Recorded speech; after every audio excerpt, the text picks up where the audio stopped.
Choice Hotels get you more of what you value. Comfort Inn, it's calling your name. Save on the stay. Oh, and free waffles are yours to claim. Book direct at choicehotels.com.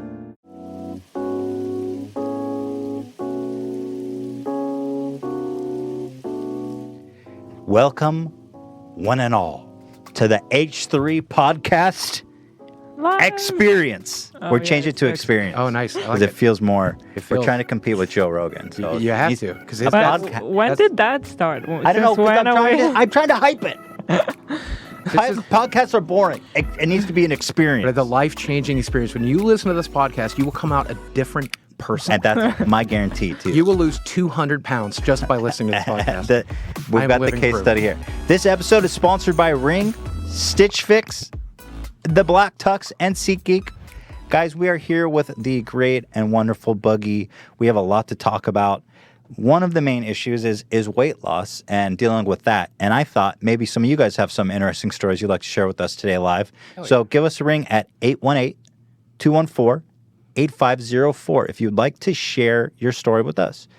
Another note before we get into it, loving the Ian the Intern songs you guys put together last week. They were so freaking awesome. We had a not even competition, but people were making meme songs about our intern. Awesome. You blast us quickly, Dan. Okay, give me 1 sec. Oh, no. Pull it up. Well, I'm not playing it on loop in the background. Why not? Why not? You should be. Anyway, send them to podcast at h2h3productions.com, and I'm going to tell you guys what. In the digital streets. Fuck yeah. I'll tell you guys what. The favorite tunes are going to win a brand new flipping Samsung Galaxy S9 Plus. What? Yes. The best phone on the market. On that real quick. I need a new phone. Let's go do it. Hey, enter. It could be yours.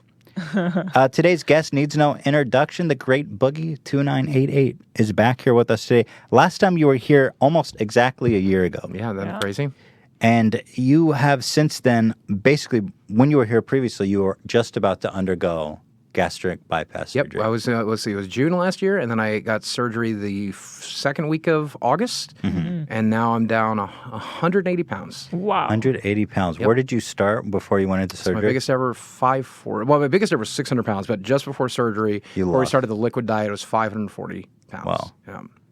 And now we're down to like I guess I'm not doing my math exactly, so I don't know if it's 180, but I'm down to 365. Wow. Before I got on the plane.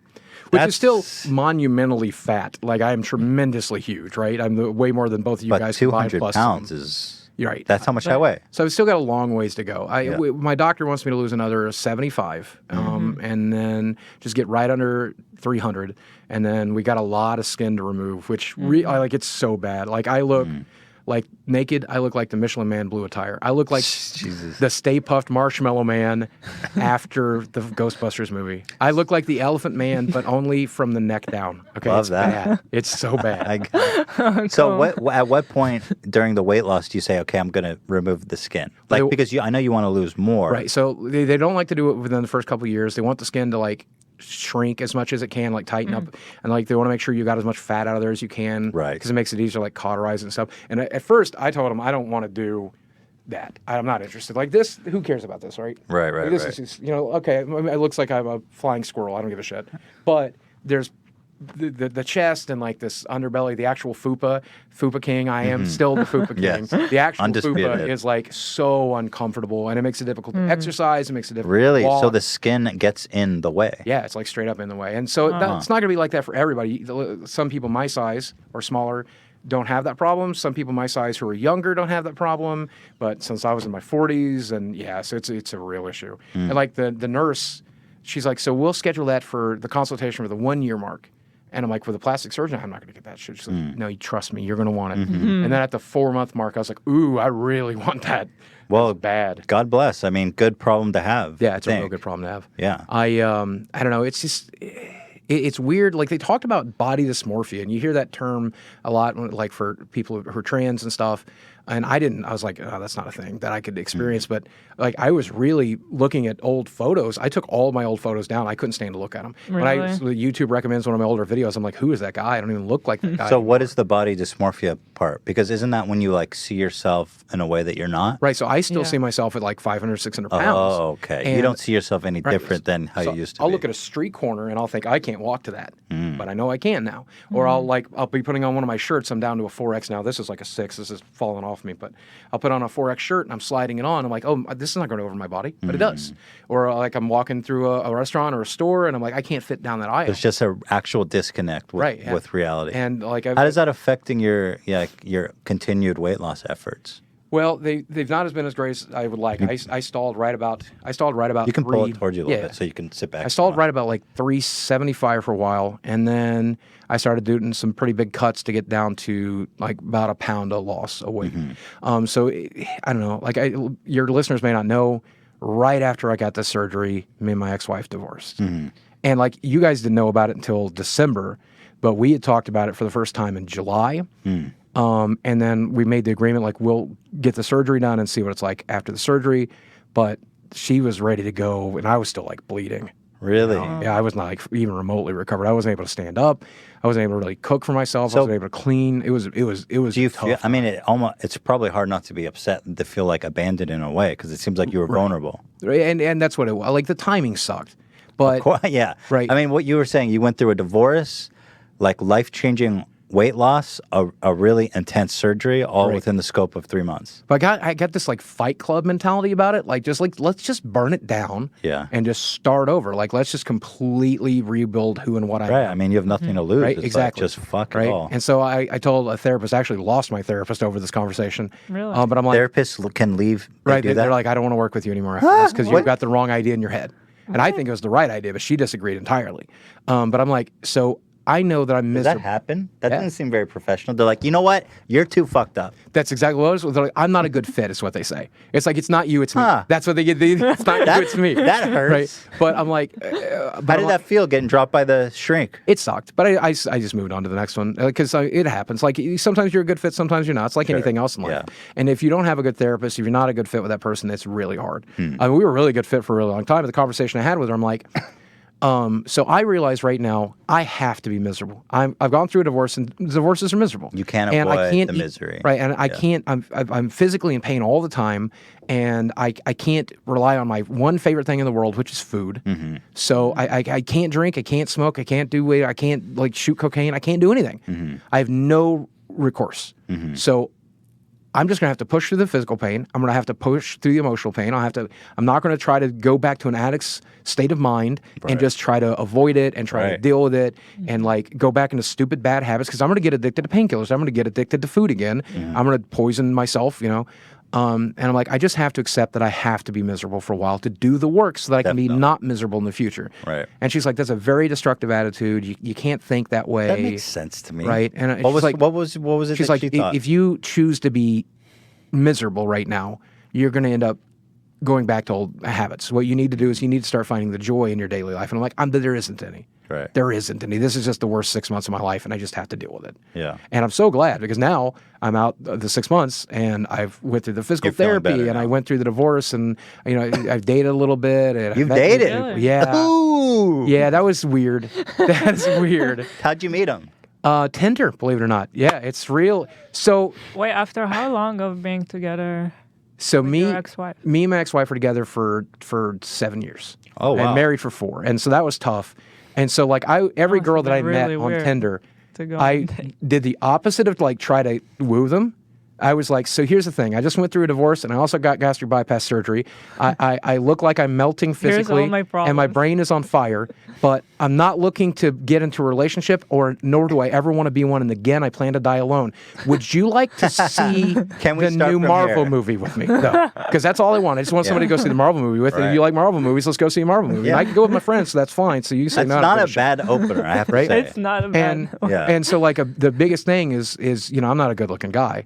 I have like all of 7 teeth. So like the girls are not physically like excited, but like they know me from YouTube. That's what's been a big part of it. They're like, well, I know you. You helped my cousin. You helped my brother. You helped me. So you've gone on a couple of dates to the movies. Yeah. And Now, is there any special? there was one girl I was seeing person? for like 2.5 months, and that was fun. And she was really nice, but just wasn't a great fit. Right. Like she wanted more than I could like provide because I'm just not like emotionally there. Yeah. And I was too busy like dealing with XY stuff and dealing with that stuff. So that was kind of nice, but yeah, it's just I don't know.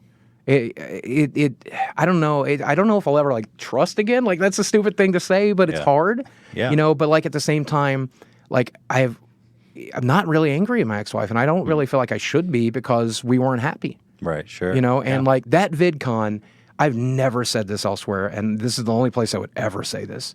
That last VidCon, not just because of the Anita Sarkeesian when you stuff. were here, or was that when you were here? Yeah, No. it was when I was Yeah, here. that Oh, was, what? Right, like me after, and me and my ex-wife were at our worst during that VidCon. Really? That traveling was so bad. We were having like an unhappy time in the hotel, had an unhappy time in the car on our way here. It was a brutal. Well, I want to say something. Yeah, You were here almost a year ago. You're here with your ex-wife. yeah. And when you came here, it was such a struggle for you to physically walk in here. You were Yeah. taking breaks. Yep. You sat here because you couldn't really. Right, like when Stand we took anywhere else. the little Can intermission. you- You guys got up and walked around, and I literally sat here and looked at my Right. phone, even though I had to piss because I couldn't. Right. You But know, I'll say 'cause this it's too much time pain. And you we walked took in. the picture with you sitting. Yeah, can you We pull those have it. pictures up? Yeah. This time you walked in by yourself. You're slamming around. We stood up and took a photo here as well. Like this was the one before.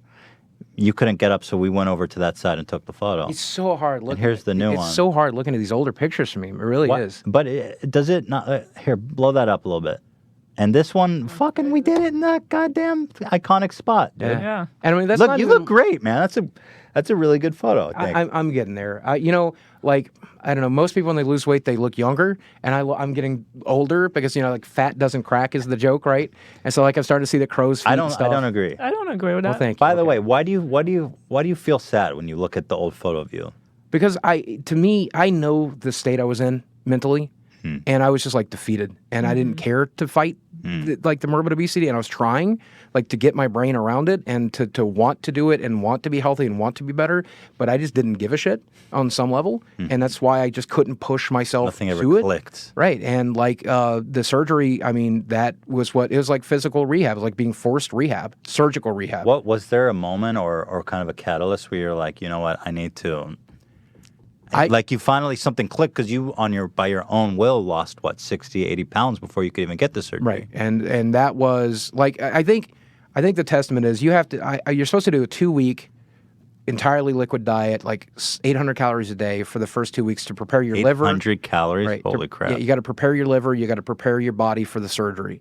And if you cheat on that diet and they open you up and see that you didn't do it, then they will not do the surgery. Whoa. Right. That's serious. They just they're like, all right, Patch 'em up. Right, patch them up. We can't do it. Wow. So going into that, knowing that, I'm like, you know, how am I going to do this? I've never been able to put down a fork in my life. How am I going to do this? And then I just did it. And What was it? What was it that I was that dying. Like I was just straight you up dying. felt it Like my for the blood first pressure time? was like 240 over 210 sometimes. Like with the anxiety and like the physical stress I was under, and I was taking wads of medication to keep my blood pressure down, and I was just straight dying. And my surgeon's like, ideally, you would get all the way down to 425 before we do anything. And you know, doing it at such a larger size means your bottoming out will be way higher than we want it to be. You know, if we look at the bell curve and we plug it into the you're gonna calculator, lose less you're going to weight. get down to 300, and that's where you're going to stop, Boogie. And that's just the math of it.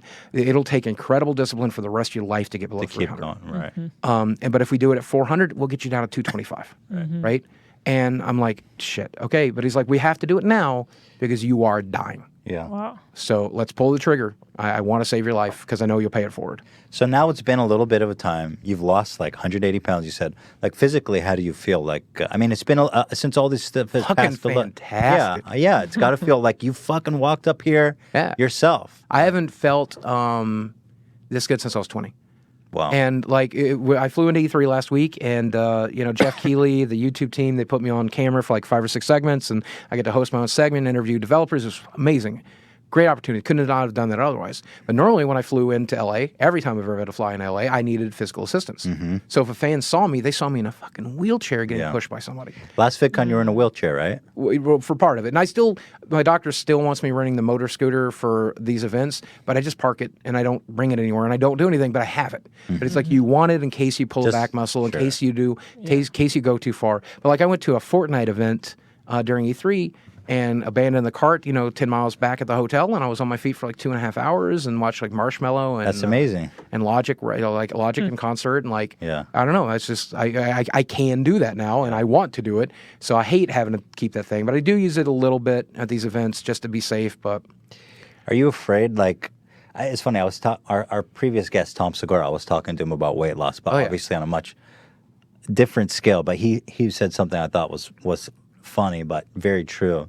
He's like, he used to be really big and he lost a ton of weight. Yeah. He said, I always feel like I'm 5 days away from completely relapsing. I can see that. How do you feel about it? Well, that's where the surgery... Do you feel like you're super motivated to keep going, or are you still afraid? I'm still like super motivated right now. But I talk to a lot of people in OA. I talk a lot of people on the subreddits. I talk to a lot of people on the Facebook groups, these recovery groups, these surgery groups, and like I'm in several. And there's some people, like one guy in my area, I don't want to dox him, but you're never allowed to smoke again, because if you do, you can perforate the surgical scars in your stomach. Wow. And so he was a smoker before. Right, he started smoking again at the 6-month mark. And now it's been 1 year since the surgery, and he has perforated his stomach. And so what does that mean? Basically, there's holes in the surgical lining of his stomach, and so he's literally, if when he eats, he's dumping stomach juices and food. So he's almost worse off, right? So like the chances of him dying any day is like happening, and I'm learning from him. And I'm like, why are you doing that? He goes, I don't know. It's stressful, right? You're under more stress than you've ever been. Yeah, and like you said, I mean, food is kind of always been something that you've leaned on. And the good news is... Or cigarettes in his case, too. The good news is, I will tell your audience that I've told them before, there were a couple of times, like right after the divorce, I was like, you know what? Cake is delicious, so I don't give a shit. I'm going to eat cake. And it made me very, very sick. It made me very, very ill. Because your stomach was so small, or why? It's because, like, I just wasn't used to those foods anymore. It made so me feel rich. Like, right? And so I'll push through it, because I am really, really dedicated to fucking this up, I guess. And so you're saying you felt awful, but you kept eating the right? cake Like I was like, you know what, man, I'm miserable. I'm gonna eat this fucking I'm gonna go cake. back into self-destructive mode. I'm gonna do it. And then my stomach, the surgery kicks in, and it's like, hey, boss, we can only eat about 4 ounces of food still. Right. And I'm like, oh, so that's why the surgery is so useful, because in that moment of weakness, not only do I feel bad, not only do I feel sick, not only do I not enjoy what I've done, you just physically but then like I can't physically can't do it to a point that'll damage me. And there's this misconception that your stomach stretches over time if you abuse it and stuff. And they've done autopsies on people who had this surgery 20 years ago. It's just not true. So how is it that you have a ceiling, right? Because they say about, you have, about you 8 have ounces of food. What is Or, that in no. calories? Do you know?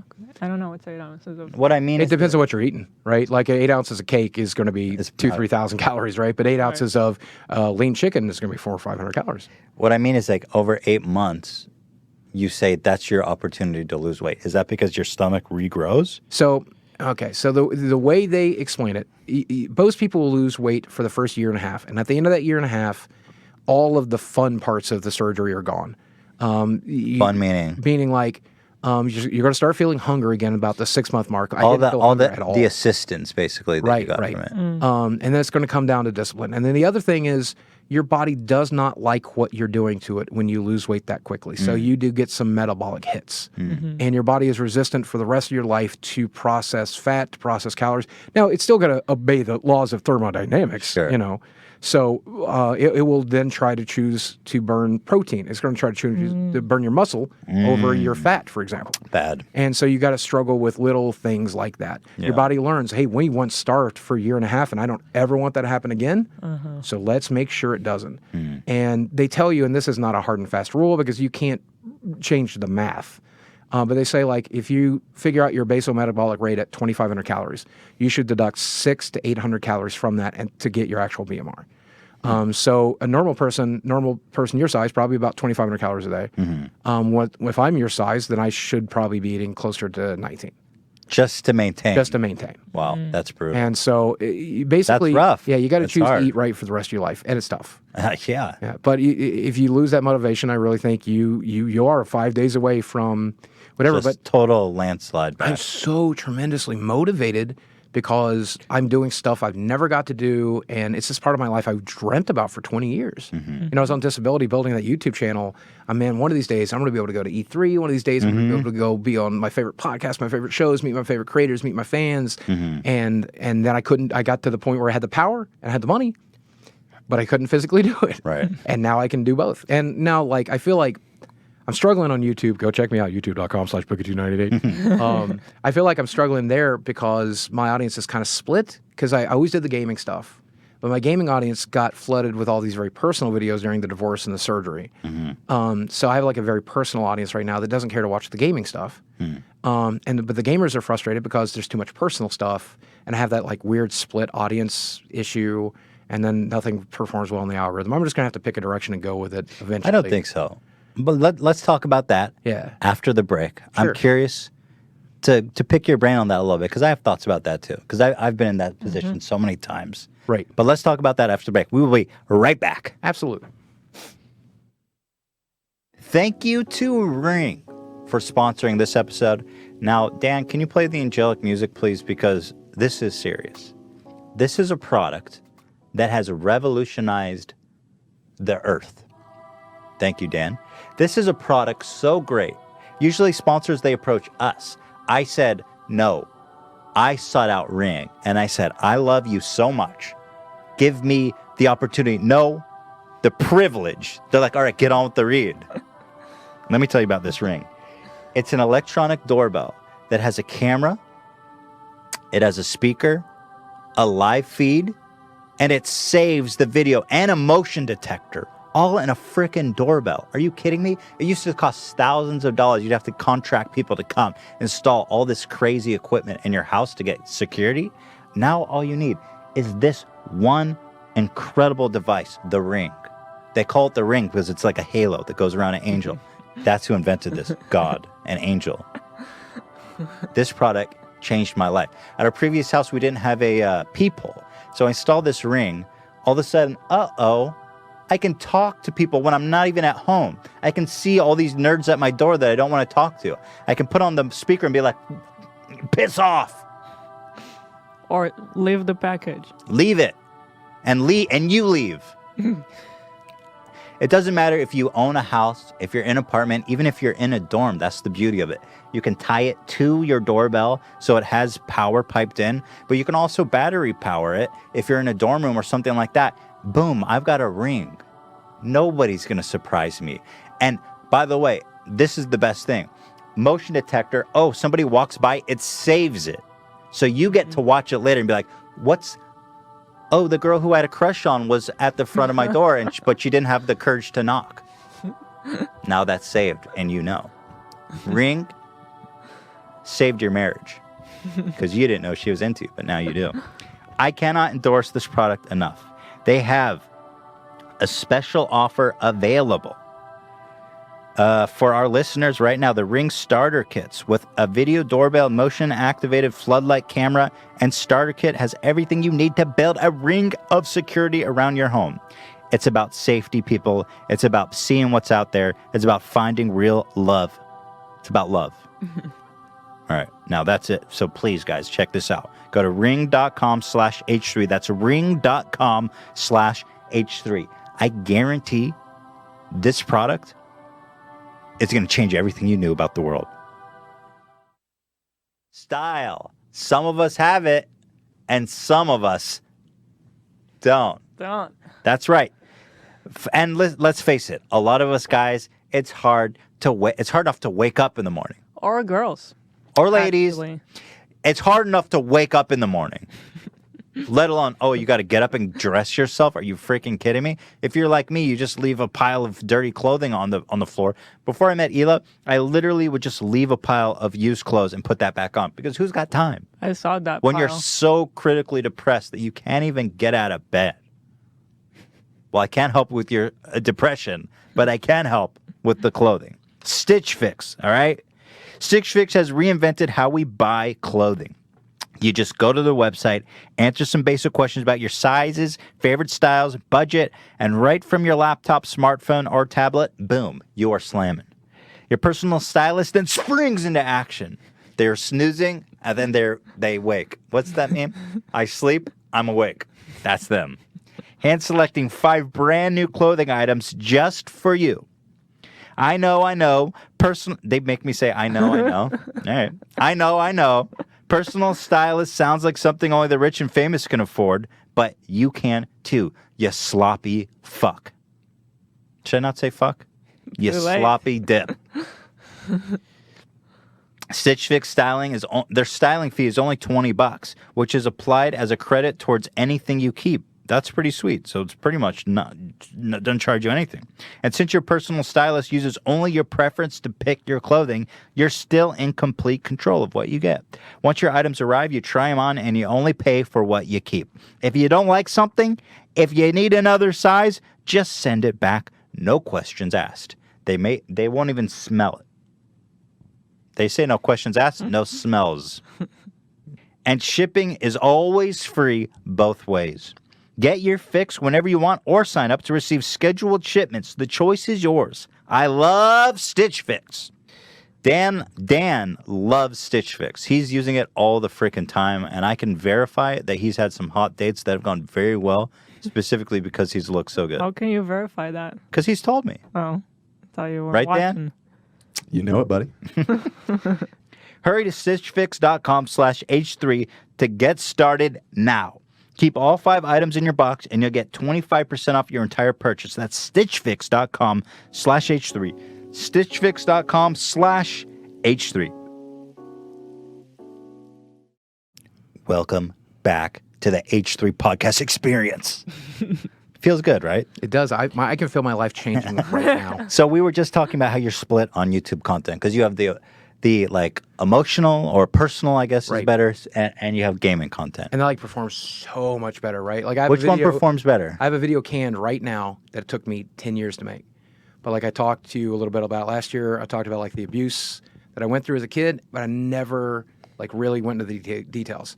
So I got home from E3 and I turned on the camera and I'm like, tonight's the night. Just get it out. She's been dead 10 years. I'm going to make the video. Who's been dead 10 years? My mom, who did all this terrible shit. And I'm like, you know what? I'm just going to put it out there. And I filmed it, and I'm going to either set it live today or tomorrow. It's not live yet. No, and it should go gangbusters, I hope. I think my audience will really respond to it, and it's going to feel amazing to get that shit out. So the emotional stuff does better than the video game stuff. Right. And then the gaming stuff kind of does okay. And surprisingly, when I do the Francis character, I bleed subscribers now. And I think part of it's because he's not as funny, because I'm not as fat, and I think that's part of it. I think a part of it is they've learned to know me, and they don't like that side. Yeah, you don't need it. You almost don't need it anymore, right? Though. But the problem is, I still find myself, and I think this is exactly where you guys are going to land. I think it's where every creator has to land. You create what you want to create, what you are passionate about, what you feel good about. Yeah, the most important thing. I think that I know in your head, when you see that views are lower on one video and higher, it gets really stressful, right? Because you want to see every video doing great, right? But the truth is, and I've learned this, the poor performance of one video doesn't, or people are willing to stick around and get the videos they want. Right. You can have both. It's totally fine. Right. And I have and so that's a lot of it, having YouTube in your ear, and they're like, consistency, right? People at YouTube don't even make YouTube videos. Right. They don't know anything about what it means to be a YouTuber. Right. And no fault to my rep or anybody like that. Yeah, I know you guys, right? But at the end of the day, I'm so blessed to have a core audience of 100,000 people who would watch me eat a bucket of shit. Right? I'm exactly. So grateful. You probably get more for that. Yeah, probably. You get a lot for that. And here's the thing: I can only eat about 8 ounces of shit now, so it's not even that bad for me. Yeah, not even a bucket. The thing is, if you get in your head and you're like, oh, I just need to make emotional videos. How fucked up is that? Right, exactly. All of a sudden, you're like, what? Then maybe you're not emotional anymore. Yeah, today I'm having a good day, and I'm like, what do I do? What kind of... Right? It's fucked up, and you're gonna get stuck in a box where you're all of a sudden getting stressed out because you don't know how to make other content than that. And there are content creators. I watched one yesterday. He tweeted me something, and he averages. Well, I'm just gonna say it is Wheezy Waiter, if you remember him from YouTube royalty days, and he still makes videos at 15, 20K a pop. And I sat there and I scratched my head. I'm like, man, why? You know, but because he loves doing it, because he's passionate about it, because he likes what he does. Yeah. And he has an audience of 15,000 people. That's Shit, a if lot you of have an audience people. of one Yeah. person, right? I went and saw Bo Burnham. He's on the show in a couple of weeks He's too. By the coming way, up big shout in 2 out. weeks. Yeah. I love that man. Super excited. But I went and watched Bo Burnham in a house of 1,400 people, right? And that's a big audience for Bo. Bo was excited. 1,400 people came out live to watch me. That's a huge So if crowd you've got live. 20,000 people watching everything you do, congratulations, Wheezy. Yeah. That's awesome. By the way, there's never any rule. People think that like on YouTube when you channel winds down that you can never come back. It's like, oh, you're stuck. Like Nope. I've actually seen several times. I mean, you could even say it about Philip DeFranco. Oh, DeFranco's a perfect example. I Like use his it all the channel time. was really slowing down. He was down to boogie level of views for a while. I don't know what his views were at. It was like a couple 100,000 per upload. But now, I don't know. I actually don't really know what happened specifically, but whatever he changed, I think his show got more professional. Mm-hmm. I think he started doing news more. I don't think Was it he was not? always. And he was- dumped a lot of the celebrity gossip Yeah, shit, which is yeah. kind of Oh, dead. okay. Right? So, And no more like girl of the day, which was like kind Right. of like just not for this political climate, you Yeah. know. so he fixed the show, and now he's up Right. over 1 million every freaking video. I think Jack. I've seen that a lot of I times. think Jack at Jack's Films is another perfect example where Hmm. like Your Grammar Sucks was like killer and he's just killing it and like 2-3-5 million on upload and then like he was experimenting and figuring stuff out and he was down to like boogie level of numbers for a while, like 200 or 300,000. Was he? And then Crazy. Yai hits and then Yeah. boom, now it's 2, He's 3, back up. 5 million again. Yeah, he's right? crushing it right yeah, now. he figured out what works and I think it's what, Even Felix to an extent, because he never really dipped like below like 2 million per video. Yeah. But it's like you got to take your time. It's perfect. On YouTube, people like panic when they see the numbers going down. Right. And it's hard not to. It's fucking feels Right. awful. Because it's like right there in front of it's you. the You worst- see exactly the number. Yeah. There's no like, oh, I wonder what this one got. Like on Netflix, you have no idea what Wouldn't the that be views great? are. Yeah. You don't they know. still don't post YouTube Red original Right, numbers. Like YouTube nobody Red, has you like don't know. if those ever got watched by anyone ever. Yeah. Here's a hint. Most of them have not. Well, yeah, the numbers probably look really, really small compared to free videos. yeah, right, exactly. But the thing, being a YouTuber is so toxic, and it's so hard, like emotionally.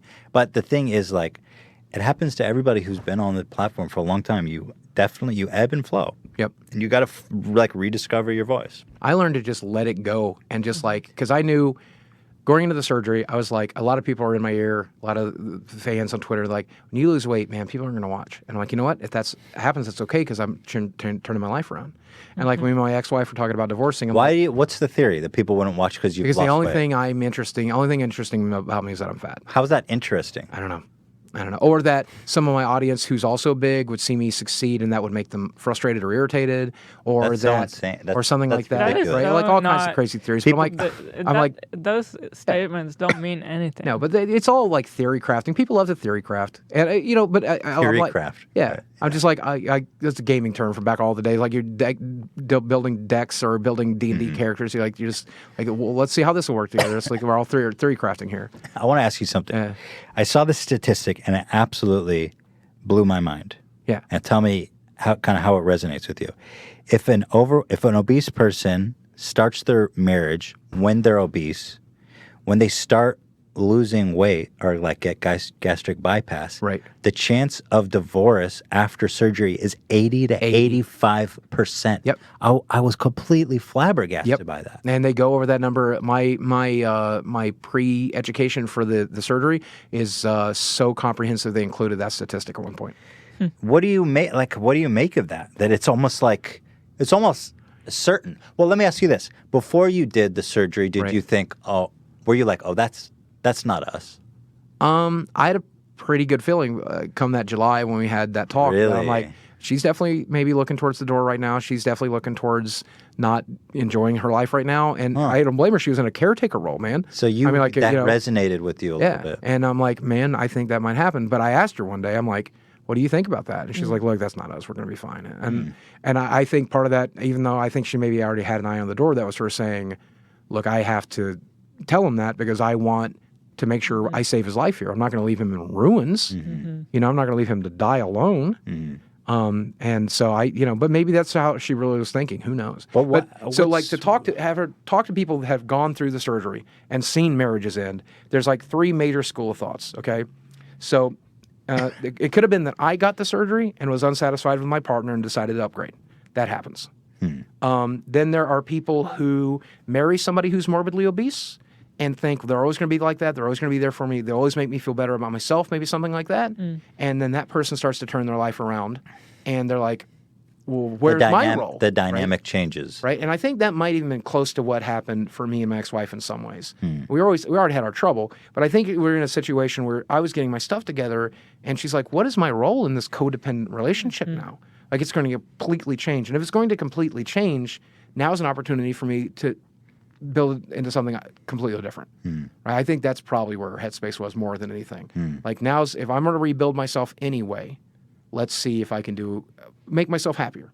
As I think really what it was. But I think I think you have people who get through the surgery and they're like, I'm a better person, I deserve a better partner. And then you have people who are married to somebody who are there in a caretaker role and everything's redefined. What am I supposed when to you do? say caretaker role, it's almost as if that appeals to the spouse. I think like so. they come Absolutely. in and they like being that. Right, they want to be the caretaker. They I want once to be dated- that. I once dated a girl who was a feeder, if you're familiar with that. Tell me about I've that. heard I'm about it, very and So I've seen some documentaries. I met her It's on like fucking MySpace back crazy. in 2005 or something. How much And did you weigh at the time? I was about 550. I was close That to was- 520. that was like She's the girl who got me up to 600. Okay, so Yeah. she completely enabled you. Yeah, she just fucked like you straight up. up, right? She's like, I want you to be so big. Like, we moved in and we had this conversation, and she's like, I want you to be so big one day that you can't get out of bed. I want you to Wow. be so big one day that you're one of the biggest men on record. What the It fuck? was a huge sexual turn on for her. I was gonna She's ask, is crazy into sexual? it. Very sexual. Let me ask yeah. you if I can get. How does she get sexual gratification out of that? I guess just the body type. Like, she liked the softness of it. But does and she, the like, feel of get it, off and then, in yeah, some way? like straight. Like the feeding aspect is foreplay. Like, dinner is foreplay. That's so interesting. And what's the home grand slam? It's just sex, you know. Damn. Like, I guess ideally, I've talked to people who got so large that they weren't able to have sex, and certainly a lot of positions are compromised when I was 550, 600. But you could there's still plenty slam? we could do. Yeah, we could still get it Damn. going. But eventually, I guess she would fed me to a point where I wasn't physically able to do that anymore, And and then I that's- don't know what it would have been. And did you know about that sort of phenomena before you met her? To some extent, I mean, Was she skinny? She was pretty upright. Yeah, she was tiny. She's like 110 pounds. Yeah, Whoa, Yeah, she's- that is the strangest. one of the shit. best looking girls I ever dated too. How did that make you feel? I mean, like being in that relationship, knowing what it was. Well, I was like suicidal and like self-destructive anyway. So I was like, hey, I get to Someone die cares about and you. also get laid a lot. So Yeah. this is awesome. And she was pushing me to do stuff I had never done before. Like, she was getting me back into the gym to try to stay fit, but also still fat. You know, 'Cause she wanted to right? fuck. Because otherwise, right? And otherwise, you're going to get so Damn. fat that you won't be able to eat anymore. I want you to be able to always be able to knock it out, right? I want you to be able to just burn those calories. was she trying to kill you? Yeah, that's wanted- That's the deal. That's the deal with some Really? feeders. Yeah, not all. Well, I mean, where's the road end? Right. I guess. For some of them, it's just like a control thing. Like, I want to control you. And some of them, it's like, I want to feed you to death. Would she feed you while you guys were having sex? Yeah. I have a real sexy story that I would have never told Can when I was hear married. it? I'm intrigued by the whole thing. So we decided to do Thanksgiving dinner Yeah. together. Right. And I stayed the night at her place, and she wakes up that morning at like 5 a.m. to start cooking that turkey. She bastes it like it's her fucking career, dude. And so I'm so fat I can't fit into her pantry, but she's got some bags in the pantry. And like, we eat Thanksgiving dinner, and I down like a 2 liter of vanilla Coke, and I like ate half that turkey and half all the sides, and I ate like a pie for breakfast to start the day. And then she's like, hey, it's time for dessert. And I'm like, I can't eat another bite. And she goes, well, you better. And I'm like, what is for dessert? I ate the only pie in the house for fucking breakfast, okay? Like, what do you want from me? This is when I hate the story now, looking back on it, because I feel like such a terrible glutton. I can't believe this is where my head was, because I would never think this way anymore. But I was like so into it. So she goes into the pantry and grabs this like bag, and then she goes into the bedroom and closes the door. And I'm like doing this, like trying to get food to settle, to like try to make room, like try to burp and stuff, because I know I'm gonna have to eat. It's gonna be real my food. God. And so she's like, come in, and I'm so sorry to say this in front of you. It's This is such great. a disgusting No, story. say it. She's taken Oreo cookies and she's laid them across her chest, down her stomach, to make an arrow to her vagina, and then she had filled her vagina No. with maraschino cherries.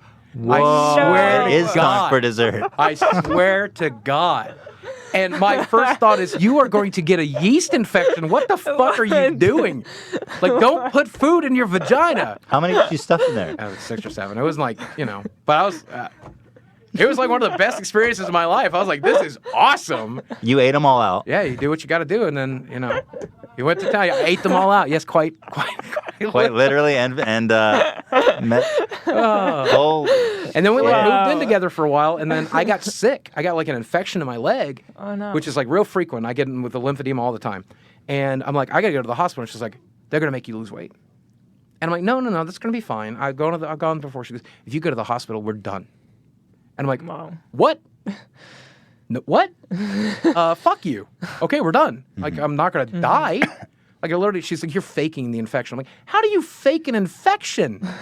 What are you fucking talking about? This bitch was twisted in the head. Yeah. I mean, she was fine. I mean, she might be very well listening to this if you are. Hi. And she was fine, but that stuff was pretty messed up, and that was the only deal breaker. Well, otherwise, she was a perfectly great person. Well, except, she wanted except to trying feed to me kill death. you. Right, yeah.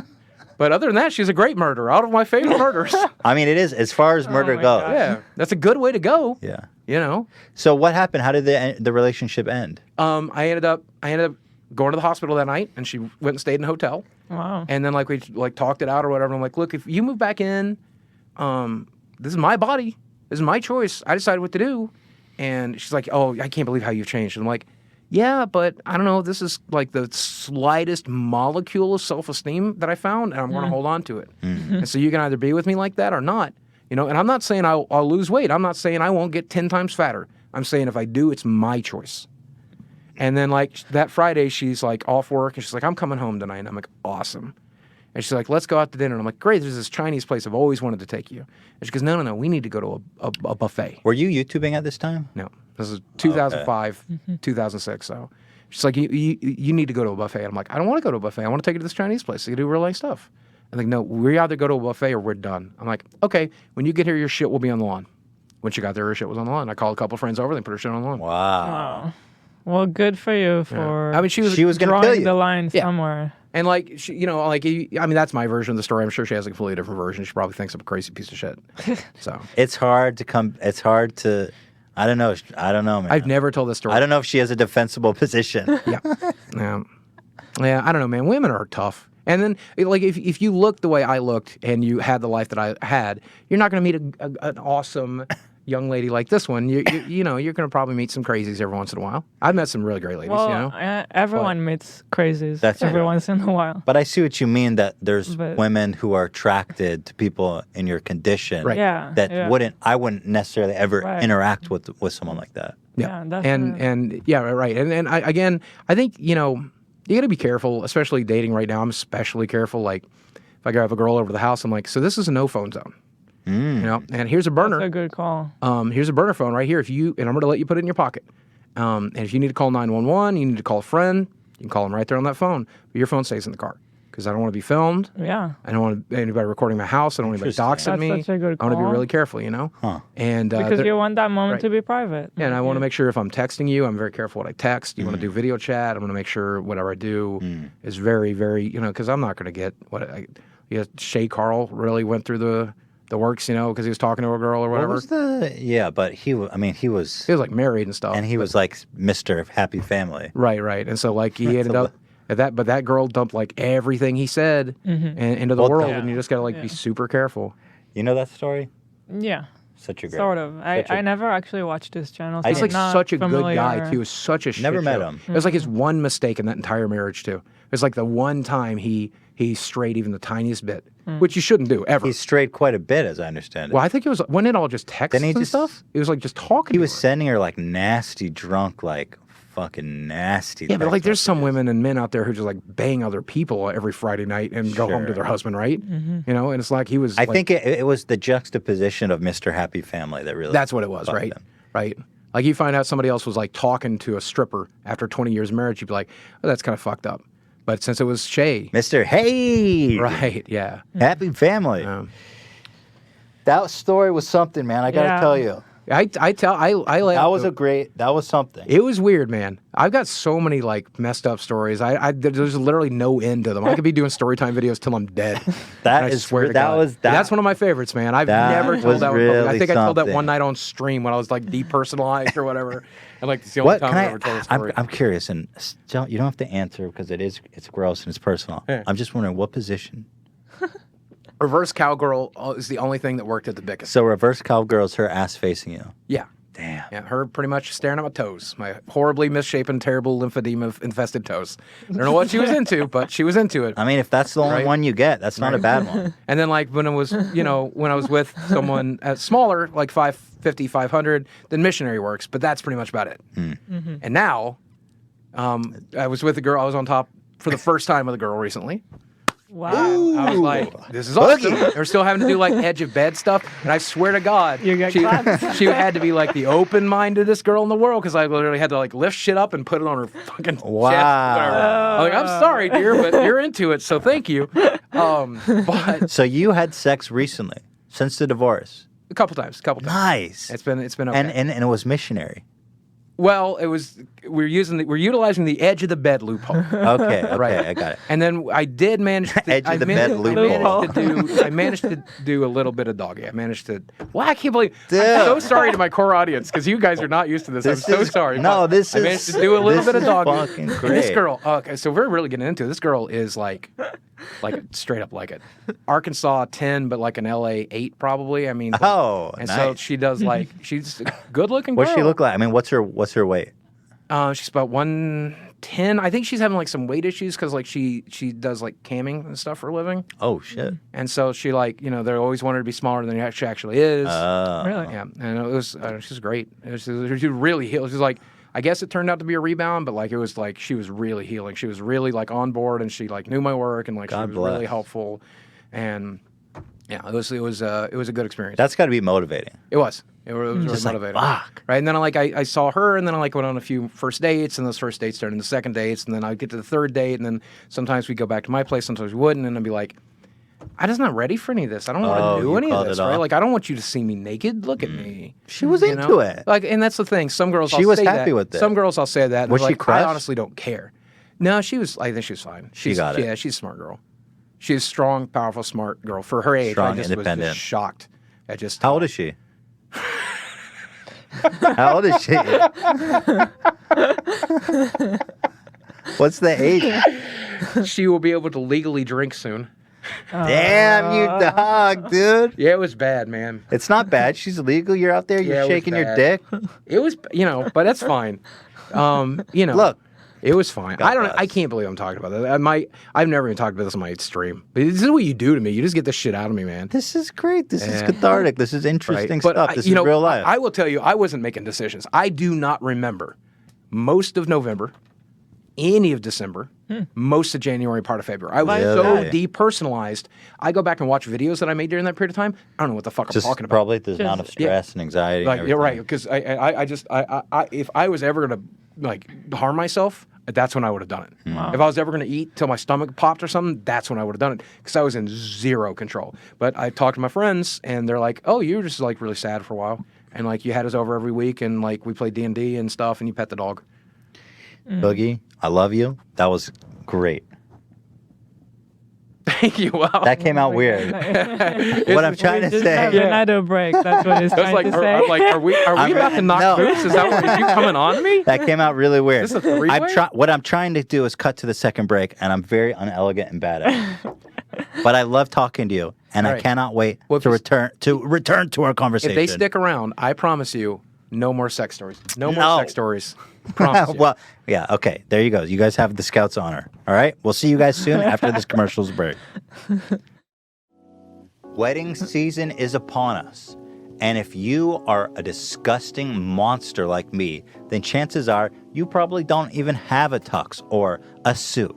And you don't want to roll up like me and be the guy that's in a collared shirt and jeans at a black and white tuxedo wedding. You do not want to be that guy. Take it from me. Based on true events. Based on true and recent events, okay? You want to look like this guy. And you want everyone to be like, damn, This guy went through the effort to look good, and I'm telling you, people respect that. They're going to respond to that. And you don't have to drop $1 trillion. That's why Black Tux is great. The Black Tux. You want to look fresh, but it's also convenient, and that is what's so awesome about shopping for tuxedos online. Rent them online. The Black Tux offers the kind of suits and tuxedo styles that would normally be wildly expensive to buy, and you're probably only going to wear it once, like the emerald shad tuxedo. It's funky, it's cool, and how many times are you going to wear an emerald green tuxedo? I mean, it looks great. With the Black Tux, you can do you, blow it out for one big-time event, and send it back. You don't have to own this thing forever, guys. It's not like a wedding gown. So try out a new look, do something different, and take your style to the next level. With the Black Tux free home try-on, you can see the fit, feel the quality of your suit months before your event. After ordering, your suit will arrive 14 days before your event. If anything is less than perfect, the Black Tux will send you a replacement right away. And remember how simple it returns on? You wear it, you turn heads, then you send it back 3 days after your event, and shipping is free both ways. Forget about it. Stand out at your event for the right reasons. That's exactly right. I stood out for the wrong reasons. And trust me, don't do that. So you're going to get $20 off your purchase. Visit theblacktux.com/H3H3. That's theblacktux.com/H3H3 for $20 off your purchase. The Black Tux. Premium rental suits and tuxedos frickin' delivered to your goddamn flippin' door or wherever you want it. SeatGeek, boom, love it. If you need tickets to an event, a concert, sporting event, whatever, do it with SeatGeek. They are by far my favorite. If you need tickets, you go, you see the seat, you see what kind of deal it is. You go on there, you buy, it tells you how good the seat is, how good the deal is, and even beyond that, it shows you the view from the seat. You know everything in advance. You know the price. It's incredible. Check it out. Boom. Post Malone tickets. Give it a shot. He's on tour. He's the best. And with SeatGeek, it's so easy and fresh. Here's a hookup that you're not going to want to miss. Use code H3H3 for $20 off your first order. That's a ticket, folks. That's a set price. They're just hooking you up $20 to go see a show on them. SeatGeek puts a 1 to 10 score on each ticket to let you know if you're getting a good deal or a bad one. Green means good, red means bad. Simple as that. Every time I've used SeatGeek, I've had a great time because I knew exactly what I was getting myself into, and I was always never disappointed. It's the beauty of it. Just click the Me tab on the app and enter code H3H3 for $20 off. Click the link in the description to download the app.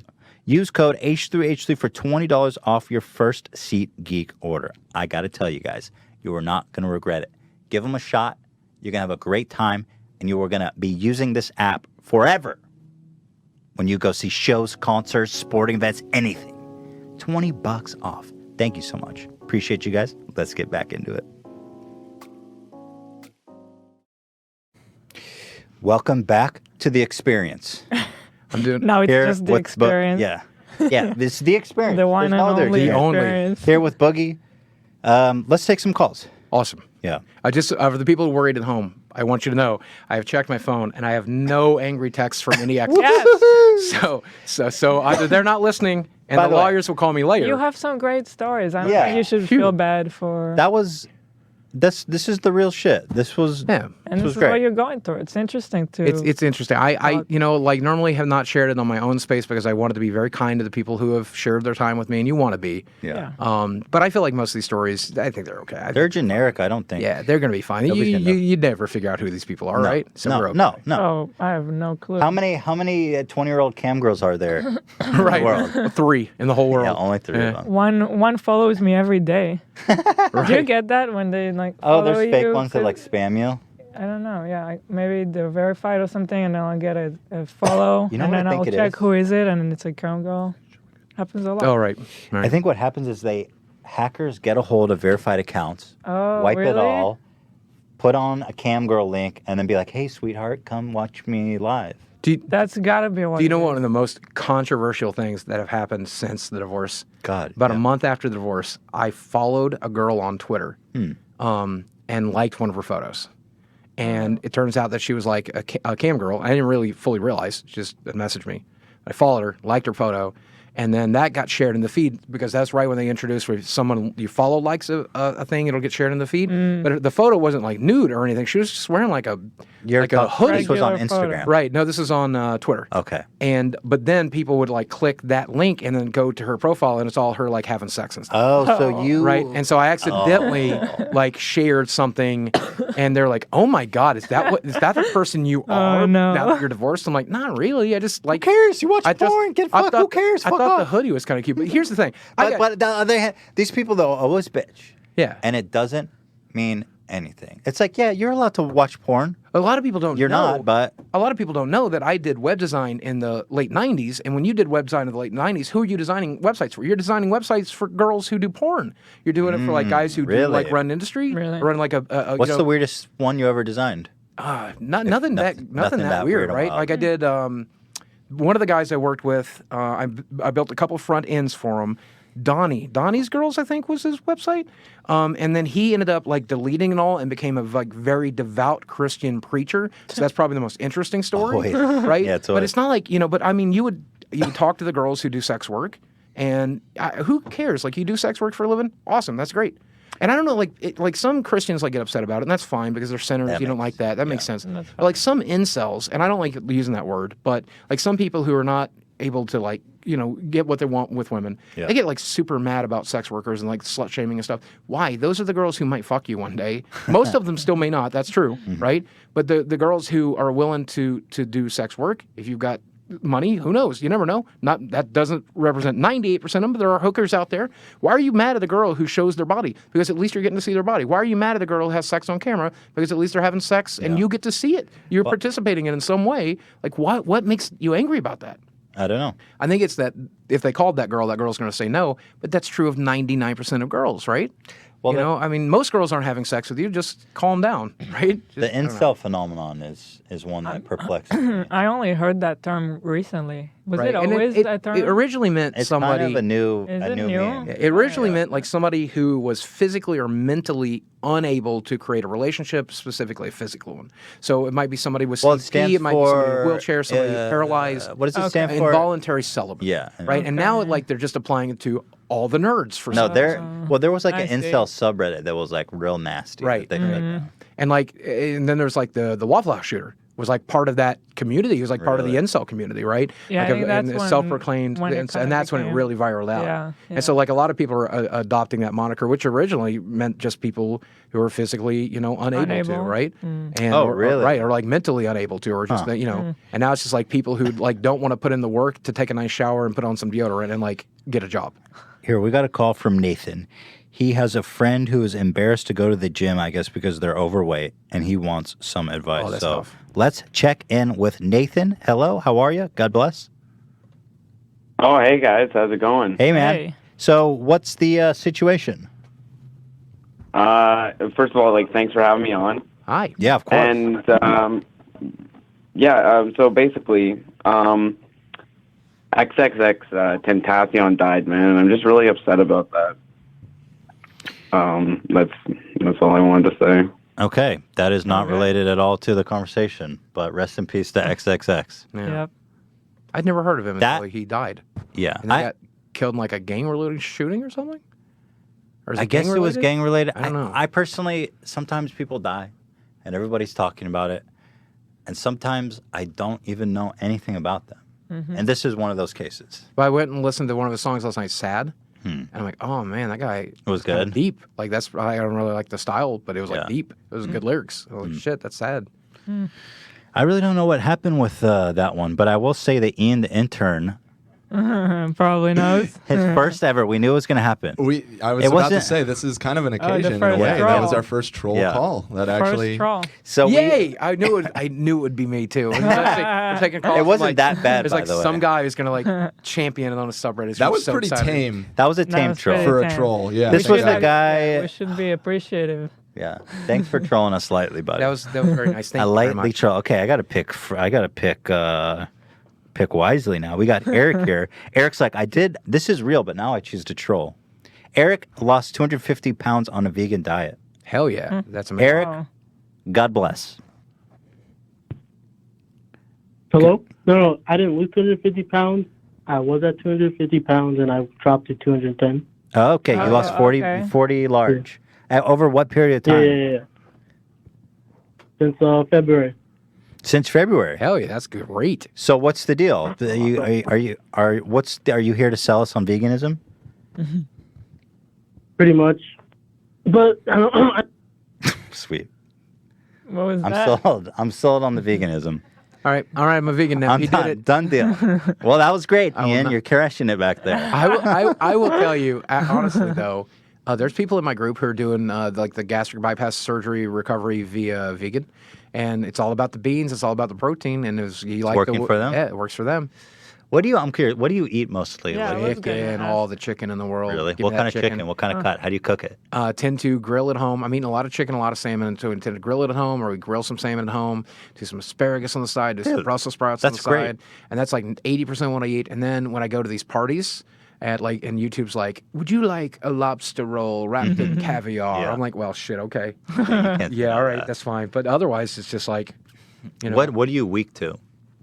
sugar. So sugar It's is the yeah, sugars. and it still makes me feel awful to do it. But my brain is like, ooh, you remember when we used to just sit down and eat birthday cake and it wasn't anybody's birthday? And I'm like, yeah, that was great. It's like, happy birthday. I'm like, no, that shit kills me, dude. Yeah. But then like I'll go to a birthday party and I'm like, oh God, I really want a slice of cake, right? Or you like, And you you're know, not as your doctor has you. You're not supposed to touch the stuff, or you can be like, oh, I'll have a little bite. So they go into like a lot of really smart recovery stuff, and they're like, okay, so you're going to screw up, right? It's going to be 4th of July. There's a cookout. There's some of your favorite foods there, and you're going to eat because it's a holiday and you're surrounded by family and everybody's eating, and you're going to do it, okay? So number one, listen to your body, listen to the surgery, all right? You're going to get full way quicker than you used to. So when you're eating bad foods, when your body says we're full, you stop, okay? Don't eat for pleasure. That's eat for hard. fuel, right? That's so hard. And they're like, How's it been? Because I have a tendency of overeating. Right. How has it been like listening to the signals? It's great. I thought it was going to be the worst thing in the world. I thought my brain would say, eat more, and my body would say, we can't. It's the opposite. My brain is fuller quicker. And so they explain Really? the Your physics brain? behind it. Interesting. So my stomach was the size of a football. And the stretch receptors at that point on the stomach basically could never get triggered. And that stretch receptor tells the brain on the top of your stomach, this little nerve bundle on the top of your stomach, to tell your other brain to start producing the full chemicals and the satisfaction chemicals. I wasn't able to do that anymore. But once they made my stomach real small, the stretch receptors get hit really easy. And so my brain gets triggered way quicker, and it's like, hey, that was great, man. I really enjoyed that. That's Right? incredible. And so it just makes it easier. You just got to listen to your brain. You guys listen to your body and stop listening to the addiction, and you'll be fine. Wow. And so when I do make a mistake, and I go to a party, and I'm just like, you know what, today, or order the wrong thing off of the menu. I can't eat very much of it. It makes me a little bit ill. I don't enjoy it as much as I used to. I'm full very quickly, and it's been a good checks and balances system. So when you don't enjoy it as much, does it also eventually become something that causes a real change? Like you're not interested anymore? Right. And because so like you... when I finally let in, and I'm like, let's just do it, and my brain's like, why did we do that? Yeah. And I'm like, you're right. Why did we do that? And then I just don't want to do it as much the next time. So it makes it a little easier to say no. Are you getting tired of chicken? Kind of. But I'm trying to think of it as just fuel. You know, I'm just trying to That's think the of bet. If you can right? really like click that in your mind. And the thing that a lot of my groups have talked about is you just got to think, okay, so today is fuel day. Today I'm just going to eat the fuel that my body needs to go. I don't need to masturbate with my mouth, which is basically what eating good food feels like. Right. It's just you're giving yourself some pleasure in your mouth, make yourself feel Momentary pleasure that right? amounts to nothing Right. afterwards. And so I don't need to masturbate today. But you know what? On Friday, I'm gonna get laid. On Friday, I'm gonna go to the Walmart. I'm gonna go to the fucking the theater. I'm gonna get the popcorn. I'm gonna get the candy. I'm gonna dump the candy in the popcorn. I'm gonna have a real good jerk off session while I watch the Marvel movie. And then Saturday's back to fuel. And that's how I'm trying to really I like train my the brain. image of masturbating in the mouth. Yeah, it's a really smart analogy because it is. That's all it is. What right? is what it, you put the candy in the popcorn? You get the malted milk balls, you dump them in the popcorn, right? Damn. And like I can get the small popcorn, and that's too much popcorn now, which is great. But you know, Oh, really? You gotta can't even share it with smash the whole a small popcorn? So what's the one that you pour in the popcorn? What's the malted milk balls, whatever you can get, like the Whoppers Those and are- shit, or the okay. Maltesers or Oh, whatever. shit. And I'm like, oh, this is so good. I've done that. I did that at. Doesn't the it get movie. nasty with your hands? Oh yeah, it's really gross. It's fucking awful. You're already getting butter bring, everywhere. like- Now you're getting chocolate. Now it looks like you both jerked yourself off and ate poop. shit in your Yeah, it's fucking great, hand. man. That's a Nasty. crazy jerk off session, Yeah. dude. But that's been my like I try to socialize a lot more. A lot of my friends are fatties, and so like we go out to eat, and they're like ordering all like the craziest shit, and I'm trying to eat the When you same. say fatty, it's like Like I know some 400 or 500 pounders, man. I know Oh, some big guys, wow. and like I think it's like just a matter of like gravitational pull. I think Sure, it's just like makes we don't sense. even really like each other. It's just like we can't break the laws Listen, of dude, physics, right?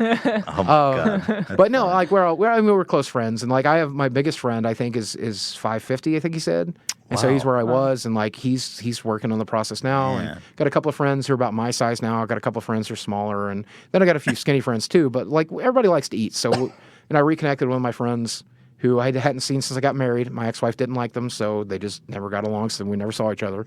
And we started going out to the movies once a week, and he actually got the gastric bypass surgery as well and got down to 350 at his smallest, and he's back up like 400 now. And that's where he's just going to be for the rest of his life, I think. So do you think like when you get the gastric bypass and you always lose a bunch of weight? Right. If you start going up again, is that almost like Statistically, here's exactly what will happen. You lose a certain percentage, you'll get to your ideal weight. They told me that weight for me would be about 270. Then I would put on 10% of my current body weight at that time, so another 27, 30 pounds. Then that's where I will naturally be pretty much until I'm dead. But Whenever you your can bottom push out, right? down. So right, but they're talking and they're like, look, after that just- year and a half, we're talking you need to be in the gym 4 hours a day. You need to be killing it. You need to be active. You need to be a very, very active person who doesn't sit down, who doesn't do your job, who doesn't. You've got to be as active That's as so shit. hard, You yeah. need to start biking. You need to start walking. You need to start running. You need to be in the pool. You have to. If you want to get smaller than that, you're going to have to be as active as it comes. And I want to be. Like after setting down for 20 years, Right. and now that I'm up and walking again, I'm up on my feet all day, every day. And you get me back in the swimming pool, I'm going to be in there 3 hours a day. I don't give a damn. Right? I'll put on those little underwater earphones and I'll listen to shitty like fucking mumble rap or whatever, and I'll swim. I'll listen to this podcast and I'll come out until it's done. You know? And I just, man, I'm just so tired of sitting there. I'm so tired of not doing things. You know? And so I feel like I hope I'm going to be that guy. I'm going to try to be that guy. Do you know what's the percentage of people that like rebound? Very small. I think Really? if you Google it, you'd be very surprised. It's a really hard surgery to rebound. You because you're pretty much stuck on that 8 ounces of food, 10 ounces of food. Some people might get as much as 12.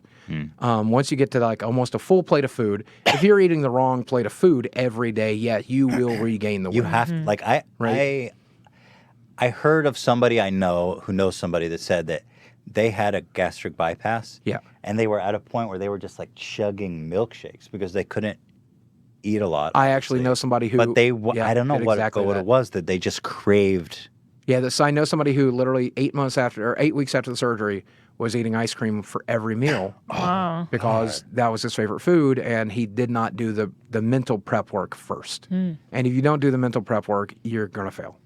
Well, you're Right. basically going to battle with a brutal addiction. Right. And like that was the biggest thing. Like when my ex-wife, at the 6-8 week mark, she's just like, look, I got to do this. I'm sorry. And I love you and I'll always love you. And it sucks. And I'm so sorry to do this, but this is how it has to be. I've got people who need me. I got shit I got to do. I'm sorry. So did she surprise you kind of out of the blue with that? We'd had a couple of years of the last 2 years was not perfect. And, man, I probably should never even say this publicly, but I think she'd forgive me. And even if she doesn't, we're divorced now, so I don't have to worry about it. But we're in a loop in which my anxiety was so bad that she was kind of walking on eggshells all the time because she was afraid of scaring me, upsetting me, hurting me. And that the way she reacted to my anxiety was very frequently with fight or flight. And for her, that mostly meant fight. So I would become anxious over something.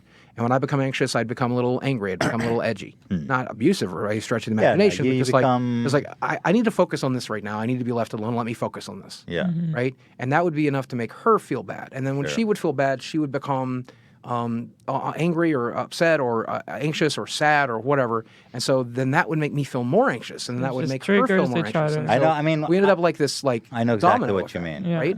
And so what we really needed to do, honestly, to save it about a year ago, or a year and a half ago, we needed to start intense therapy. We needed to separate a little bit and not be as codependent and find that space again between us. And we weren't able to do that because she was my physical caretaker. Interesting. Right, so we didn't have that option, and that's just what killed it. And like you can have every theory in the world about my ex-wife left, and you can have every theory in the world that she cheated on me or she's only there for the money or anything like that, but none of it's true. It all just really comes down to It sounds like it wasn't good. yeah, It my just morbid wasn't good. obesity and my morbid obesity killed our marriage, and my bad eating habits and my shitty decisions that led me to that lifestyle. It just killed our marriage. And that's it.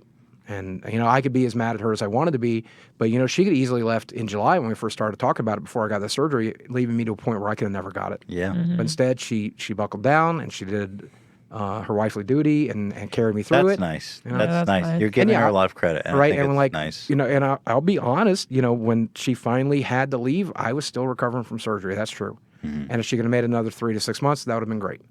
But she couldn't, and that's fine. She made it as long as she did, and boy, that was more than I think I deserve. So I don't know. It's hard to be upset because she told me, she told me, she's like, one of these days you're going to thank me for leaving. I'm like, bullshit. You're full of shit. But about 3 months ago, I hit that point. I was like, she was right. She's happier. I'm happier. I'm recovering still. Everything's going okay. Everything's going great for her. And this was the right move. And I'm glad that she did it because all I ever really wanted at the first was for her to be happy. God, I'm getting emotional. I'm sorry. All I really wanted for her was to be happy. And I'm like, if you need to go, then go. I'm not going to fight you on it. Let me cut you a nice big check. You just go and take care of your life, and that's fine. And I wasn't worried about me. I wasn't thinking about me. I was just thinking about her. And I think sometimes in a marriage, maybe that becomes natural to do that. Like I'm just mostly worried about the person that's worried about me. And I wasn't taking into account that she wasn't worrying about me anymore, that she was, pulling out. But anyway, and then I discovered I was happy. And I'm like, wow, this is really weird. And I probably shouldn't be right now, but I'm like up and walking and meeting people and hanging out and having new experiences and traveling the country and making plenty of money and have this wonderful audience that's so dedicated to me. And they're there for me every night on Twitter when I feel alone. And they're there every night whenever, I need that shit when I'm on stream. And I'm just like, what do I have to be pissed off about? Right? Like my life is really good and it's better than it's ever been. Yeah. So fuck it. Why be mad? What's the point? Was it like a 50% divorce kind of situation? Yeah, that's how it works in Arkansas. And so like she's legally entitled to 50% of everything we own, like stocks and bonds and whatever. Was that messy? It really wasn't. We talked about it one day, and she agreed to stay like for another month to make sure everything was great, and we gave it our best effort in that month to see what she'd be missing. Yeah. And we slept in the same bed. We were very close during that month. It was great. But one day we're talking about money, and I'm like, "What do you want?" She's like, "I want what's fair." She said, "I want." She's what's like, "I fair." want what's fair." Yeah. And I'm like, "That's reasonable, but what is fair? Like, do I give you a lump sum? Do you want alimony?" And she's like, "I don't know. I don't think I want alimony." I'm like, "Well, honey, What's alimony? alimony is where you continue to pay after you're married." Because you owe, or because So you're like trying to maintain? she could have made an argument. So the argument often for women is, I need to maintain that lifestyle, Right. especially if there's kids involved, and there's no kids involved. Yeah. But she could have also made the argument that she helped build the business. Sure. And she never even attempted it, never even thought Never about played it. dirty. Right. And like one day I was like, even if you ask for alimony, I am the business. You can't own half of me. And she's like, that's a good thing I don't want it then, huh?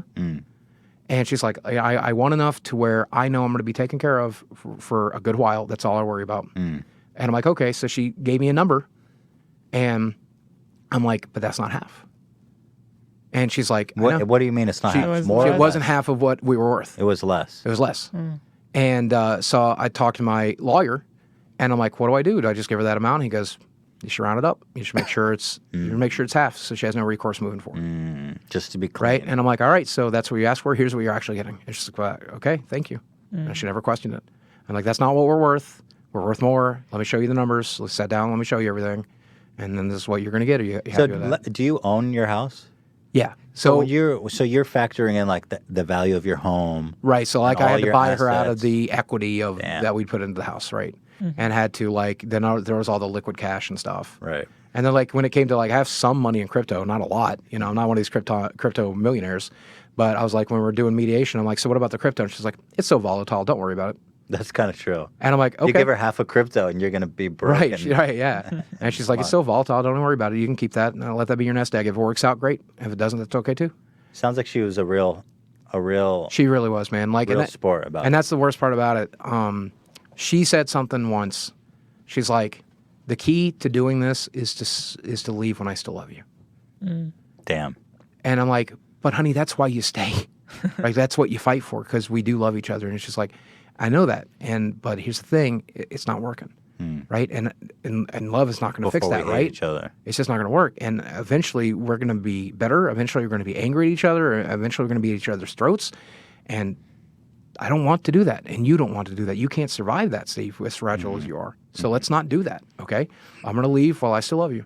And that way it can be good and we can remain friends and we still talk, you know? And, That's really sweet, honestly. And it's, I mean, sure it was heartbreaking shit, at the was time, but so hard for both of us. Oh, God. I think harder for her at times, you know, because she's the one having to pull off the bandage or pull off the Band-Aid. God help her. Right. But she's recovering well, and I'm proud of her. What's like, how was the process of actually getting divorced? It seems so messy. Did you It both was have an attorney? so quick and easy, So actually. you guys had the rare, beautiful, everybody's. Yeah, it was basically like we could have waited 18 months, but neither of us wanted to. And so we went to our lawyer and we're like, so. You had one lawyer. Yeah, so we went with a mediator. Okay. And we're like, so how do we do this quickly? And he goes, well, she'll sign away her rights to appear in court. She can go back to Michigan, and then you No can stay court, here. no and- nothing. Yeah, you can be there for 30 seconds. The judge will sign your piece of paper. You're good. And I sued her for divorce because it was just more convenient that way. What's this whole thing about? Sue? Yeah, this is Right, the weird right. thing. You Really? You have to actually sue for divorce. petition for divorce, and you list your grievances, right? That's Yeah. so weird. And so the grievance we went with in the state of Arkansas was there was an indignity that made the marriage not possible to continue. And Whose so indignity? just like something like, I guess if someone cheated on somebody or somebody physically beat somebody or But something that like didn't that. happen, did it? No, nothing like that happened. So the indignity, when the judge asked me what the indignity was, I said, she asked for a divorce. That's the indignity. And that was the indignity that I could not survive. Yeah. She wanted to leave, and I And said, therefore I have to divorce And therefore her, I'm going to 'cause she have to sue her offended for me so divorce. much. She offended me so much that I want to be divorced because she wants to be. What happens if you just want to get a divorce? Why does it have to be You so? can't do that in the state of Arkansas. They don't want you getting divorced in the state of Arkansas. They Good want you to take old-fashioned your boys. unions very fucking serious. Oh, really? So, like, as I understand it, and you can correct me if I'm wrong because you've been through it, but like, if a husband cheats on a wife, she can sue him for divorce for cheating, and so she gets a better settlement Right. in the divorce. Right. And in the state of Arkansas, they told me that I did not want it to appear in front of a lawyer because the judges in the state of Arkansas start at 50%. And then they go Really? higher for the woman. Crazy. Right. They're like, without a doubt. Over 50%. Over seems 50% fucked. for women. Every time in the state of Arkansas. That's and she knew that. crazy. Surely if she consulted with a single lawyer, it'd have been like, oh, we can get 89% of what he's worth. Whoa. You know. That you have to be kind of vindictive to go that route. And she's Yeah. definitely That's not just that person. so yeah. mean. Well, To be like, not only am I leaving you, but I'm going to destroy you financially. yeah, I'm going to take everything. So how has it been losing 50% of your? I mean, well, you guys were married, so I don't want to say, but like you have 50% less. What is I that had like? a number in my head, and most YouTubers like spend this much on fucking breakfast, okay? But I had a number in my head that if I get to that number in the bank account, it doesn't matter what I do from then on out, I'm taking care of it, my current lifestyle for about 10 years.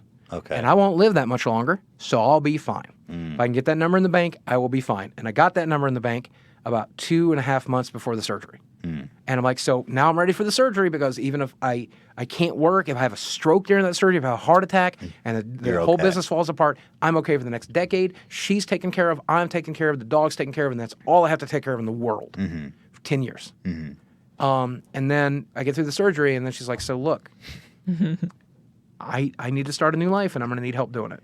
And I'm like, shit. So Right.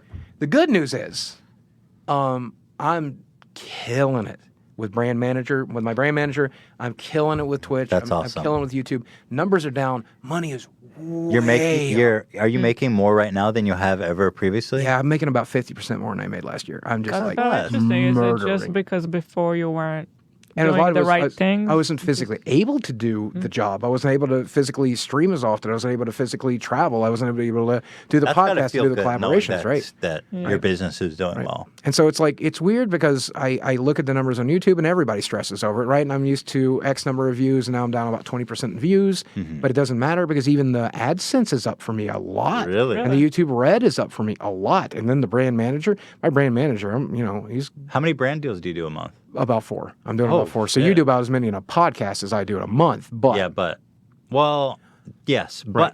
I mean, it's different because I think the rates are different when you share the spot. right. And then I do like I push for CPA now because my audience is so incredibly engaged. 4 is a lot Yeah. for a YouTube channel. And- That's a lot. That's right, good. and it's just my weekly show. I just do a weekly show, and we drive home 4 solid ones a month, and it's all stuff that I actually use. If Great. I'm advertising great. your company, I will use it for a month before I'll talk Yeah. about it. And like, you got to send me product, you got to give me access to the service. I'll use it for a month. Sometimes I pay for it so they don't know it's like a dummy account. Like if you're interacting with people there, and then I'm like, at the end of that month, I'm like, if it's good enough, and I've turned down more than I've said yes to. I think at this point, Nice. because it's always stuff that I know my audience will use. Yeah. I agreed to one thing one time that I didn't think was a good fit. I really liked it. It was like a financial app, and it was really helping me. But a lot of my audience is like broke gamers, right? And they don't have a lot of money to have to manage. Yeah. And if they manage it, it's how much is my Xbox Live subscription this month, right? So I didn't think it was going to be a good fit, and it turned out not to be a good fit. Great product, not a good fit. And that's the only time I've that ever. happens. Yeah, that happened happens to a lot. us too. That happens on this podcast a lot. But when it works, man, it works. Yeah, when so it works, it's work. I push for CPA because my audience takes really good care of me, and I only bring good. You have to the table. CPA. Yeah, I try to do the CPA deals every time. That's interesting. I would never choose to do that because Right. it makes me feel like I don't like. feeling Maybe you like a should salesman. explain the term for anyone who So doesn't CPA know. means that cost per acquisition. So it means Boogie, he makes money for every sign up. So people come. I guess there's 2 different ways a YouTuber can do a brand deal. One is that. So every time someone signs up using his link, he gets a certain commission. Right, and about half of my deals are still like just Fixed pay for the amount. spot, fixed income. We'll give you X number of dollars just to give us a shout on the video, and then we're going to sink or swim based on that. And if we do better or do well enough, then we'll rebuy. It's more of a gamble for them, but it's Right. more for me. It's more of the consistency, and I think that there's a lot more to doing a spot than just the numbers. Right. Like if you go do a commercial on television, these people have no feedback. They have no idea. Exactly. If you roll a Toyota commercial during Jimmy Kimmel, who knows how many Toyotas you sold, but it's about the brand recognition. Exactly. So I think that when you're selling yourself CPA, first of all, sometimes CPA can make you more if you're Right, of crushing course, it. right. But I think that it discounts half of what you're really doing for that brand, which is putting the name in people's brains. Since this is your podcast, I won't mention a brand, but I worked with one brand that was a super natural fit. In fact, we're filming a little something at VidCon this week, and that'll go up probably next month. But it was such a natural fit. It paid like 5 months worth of my mortgage and just Really? yeah, it was like such a good. It was a hybrid deal too, so they paid for the spot, and then once you got past X number of sales, they paid for like a CPA deal. That's And it was awesome, dude. stupidly good. It was like such a good natural fit. It was such a good product, and Don't you hate this Right. this whole sellout thing? Because when you find a good sponsor, and in your case, you're like, my number, I'm on a downswing, Right. But I'm doing better than ever, Right. That's such a fucking beautiful thing. yeah, it's great. And my audience, to be honest with you, I thought my audience was going to rebel. Really? And they did when I first started doing brand deals because I was doing game-based brand deals. And I had a company come to me, I because I don't want to talk about numbers because depending on the YouTuber, some numbers are huge, some numbers are small. But they came to me and they're like, hey, we'll give you like what you used to work for a year to do a mobile game shout-out. Will you do our mobile game? I won't pressure you to say, but feel free to. But it was well, no, fuck. You don't I'm have not to- going you don't have to to because say it. I want I'm to make sure anybody everyone at home listening is right? intrigued, but Because it's you going don't to have like to some people it's going to sound like a huge number, and other people it's Yeah. going to sound like a solid number. But it's enough to where I get quite a few mortgage payments out of it. That- and okay, it's so, enough to yeah. where I was like, Jesus Christ, really? Yeah. And so they're like, I'm like, what do you want? We want a 30-second spot out. We have a 30-second shout out 2 minutes in to your gaming news series. And I'm like, Jesus, that's like 5 times what somebody would normally pay. You people are insane. The gaming shit is But the nuts. problem is it's a game.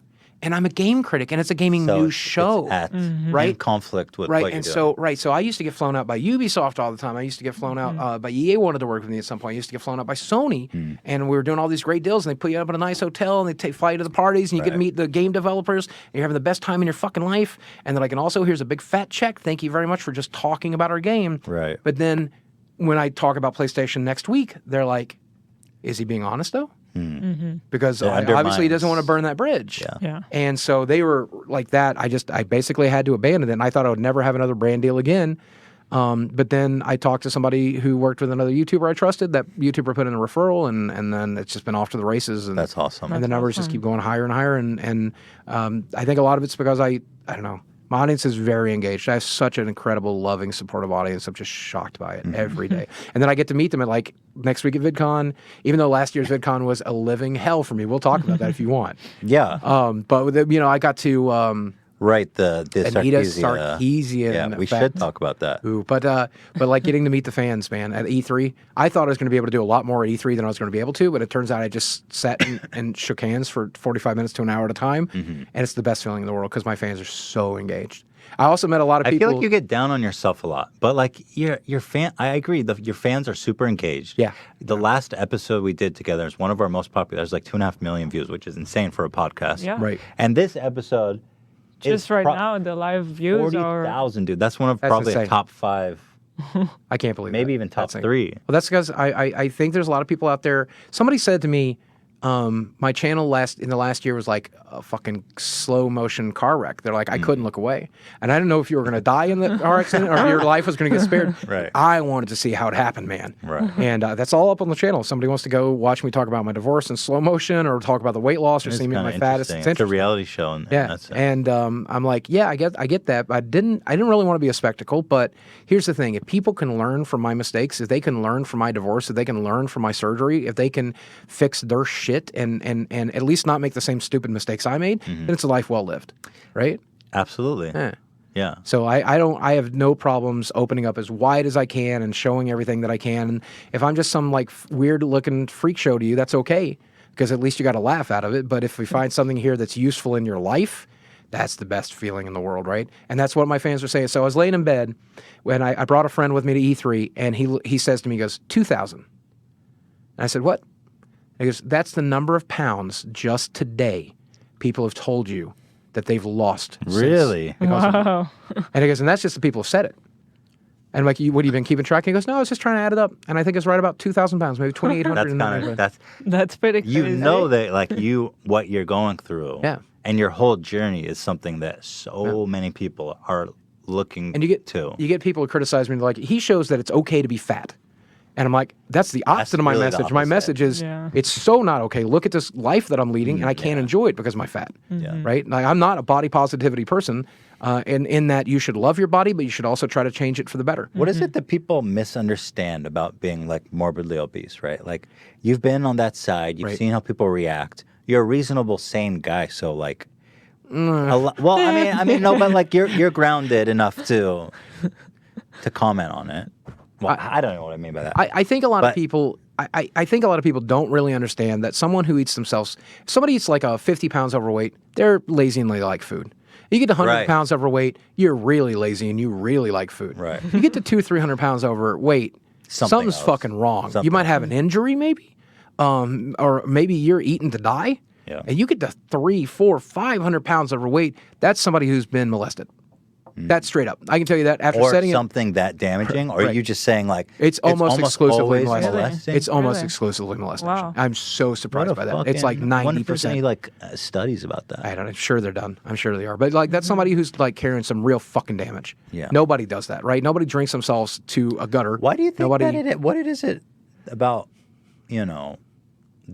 or what is it about the food that like I think when it comes to molestation, I think the phenomenon is because you received sexual attention you did not want.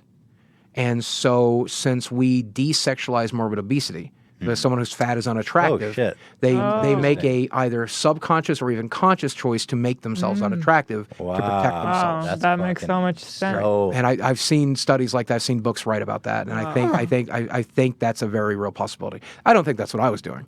I think I was just trying to eat to die. I was just suicidal. And I'm like, they would tell me distracted. when I was like 25, they'd be like, if you keep eating the way you eat, you'll be dead at 30. And I'd be like, awesome, there's a buffet on the way home because I'm going to fucking hit that shit because I would like to be dead. You were that conscious about it? Yeah, I was like straight up. I was like, that's awesome news. Thanks, Doc. I appreciate you. I'll see if I can get that done. Was there a point where you're like, wait a minute, I want to live? Yeah, like 35, 36, and the YouTube thing started taking off, and I found an audience, and then I met a girl that I really liked that I thought I was going to be with forever, and I'm like, you know what, I'm going to get this shit together, man. Like, holy shit, I have an opportunity to find an audience. Exactly, yeah, I found an audience, and they cared about me, and I had friends that cared about me, and I had a girl that cared about me, and I'm like, this is a real chance. This is the thing I've been holding on for. This is the thing I was hoping for. This is the thing that I kept telling everybody else. Like, you know, when I talk to somebody else that's suicidal, I'm like, you just wait. Just wait and see. Something good will happen. Yeah, just wait and see. And then that thing happened. And I'm like, holy shit, they were all right. I waited, and here it is. Now I got to get my shit together. And it still took me 7 years to get my shit together. It's tough. That's how fucked up I was. It still took me 7 years. And I'm still a 400-pound man, so I still have a shitload of things to fix. You know, but I'm on the process. What kind of activities are you doing now that you're enjoying now that you could like never, you know, a year or two ago? I mean, quality of sex got way better. Not having a lot of it, but the what? The quality of sex got a lot better. We went over that. Yes. Just walking the dog was one of the first big achievements. Interesting. wow. You know, just being able to take him around the block a couple times, and then the other day after starting physical therapy, I've been at it for about 4 weeks. And I got out of bed, and normally when I would get out of bed, I'd sit immediately down, and I would just sit there and grunt while I waited for my muscle relaxers to kick in and stuff. But the dog wanted outside, so I let him out back, and I noticed he'd taken a toy outside, so I went back to get it, and I leaned down to pick it up. And I picked it up, and I was like, my brain goes, oh, no, we shouldn't be leaning over. And I'm like, no, we're fine now. And then I went just leaning over. It's incredible. It's simple act. Yeah. So I let him into the house, and I let the dog into the house, and I sat down on my chair, and I'm like, I'm more uncomfortable sitting than I am standing right now. What the fuck is going on? So I stood up. I started my physical therapy exercises. I had no painkillers. I had nothing. And I just started walking around the house, and I did a couple of chores and started a load of laundry, and then sat down, and I'm like, that's weird. So it's like the big stuff is great. You know, going to Disney maybe this week and being able to actually enjoy it, or being able to walk up on stage without feeling embarrassed, or looking in the mirror and not throwing up, except when I look at my terrible teeth. But you know, like that stuff. But it's the little stuff. It's just the tiniest little quality of life things. You know, is there something that you still look forward to? Like you're like, man, if I could just do this one little thing. I want to buy clothes off the rack one day. It's going to be a while. You know, I still use. Like the only place I could find that had clothes my size was a place called King Size Direct, and they still sell like 9X clothes. 9X. 9Xs, yeah. What size are you? I'm wearing 4X everything now. Yeah, 4Xs are a little tight up top, so I brought a lot of my larger shirts to VidCon. This is like a 6, and look at it. It's a joke. Like, why did I do that? You know, but. I feel like a little self-conscious in the upper region because of the old man tits. Those aren't going away anytime soon. So there's going to be a period of time I'm shaped like a dick, you know. But that's fine. Do you feel like people hate fat people? Oh yeah, straight up. And have you ever felt like just like pure like animosity from people that you didn't know? Absolutely. And I mean, not just like there's like plenty of internet people, but if you're on the internet, you get used to getting hated, right?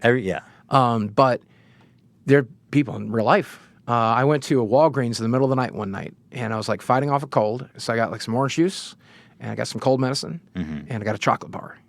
And I tell the guy, I'm like, hey man, how you doing tonight? He's like, I'm doing all right. It's a tough night. I'm like, yeah, I'm sick as shit. And he goes, yeah, a lot of people are right now. Some of them not by choice. And he said that as he's ringing up my candy bar. And I'm like, fuck you, dude. Like, fuck you. I have the fucking flu. You can't tell me. Like, fuck you. Did you say anything? Yeah, like I was like, hey, that's cool, man. So can I talk to your manager? And he's like, oh, for what? I'm like, you know what? I'll wait till I get home. I'll call him. And I called the manager, and the manager took that guy's side. He's like, sir, you are very obese. And I'm like, that's not how I expected this to go. So I guess I'll just hang up. That's crazy. All right. You know, I one time I was in Memphis, Tennessee, and it's right after that feeder I was dating was convinced me that it would be okay. Like, I can't shop at Walmart, dear, but I want you to go to the Walmart with me. They have motorized scooters. You need to use them. I can't physically. I don't even know if I can be comfortable in those things. I don't know if they can carry me. Let's try it. This is my second time ever trying one of these things, and a guy gets behind me, and he's got like his shitty old flip phone from 2005, but he's like following me behind, and he's filming me. Really? And he's That's like, so look fun. at this big motherfucker. Look at how I've never seen nobody this big. Look how big this motherfucker is. That's so fucked. Wow. And I'm like, dude. wow, Come that's on. crazy, right? It's like, dude. But I get it to some extent because you perceive it as gluttony, and you perceive it as selfishness, and you perceive it as laziness, and you perceive it as Because like, they don't- all these terrible negative traits. They don't relate at all Right. to what you're actually Right, you don't experiencing. perceive it as coping. When they You gain don't- weight, it's because they let themselves go for a week. People don't perceive it as coping. They don't perceive it as dealing with a molestation. They don't perceive it as addiction. They don't perceive it as that, right? And that's true of homeless people. A lot of people find homeless people contemptible. You know, but you look at true. some of the numbers, Yeah. and they say that actual homeless people, not necessarily your guy on the street corner with a cell phone in his hand, but like the actual people in New York who sleep in a fucking gutter, most of them have mental illness. Of course. But we think of them as disgusting, dirty people. And that's the thing. A lot of people just not very good at empathy. I'm not that great at it, honestly, so I can't blame them. It's tough. It's hard to think about anybody outside of ourselves. But I think if you really ever sit down and talk to a person of size, you'll understand where they're coming from. And there's plenty of people out there doing me a great fucking disservice by like all this health at any size shit. Fuck you.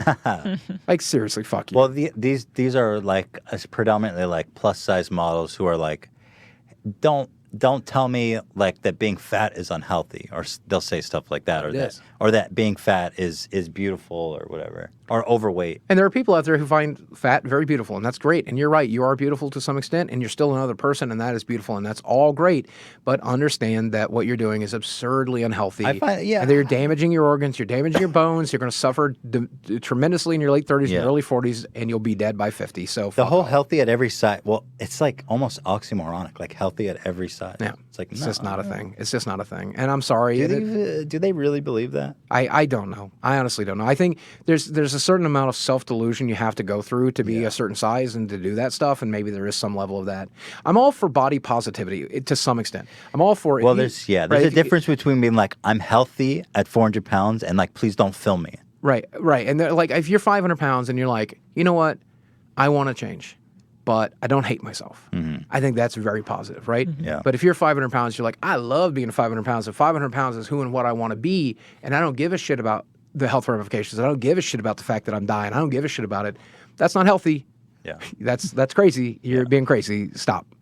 Yeah. So I don't know. It's tough, man. It's fine. Most people are empathetic. Most people are kind. You got to concentrate on the healthy people, and especially as a YouTuber or anything you do in life, at your job, at whatever at school, whatever you're dealing with.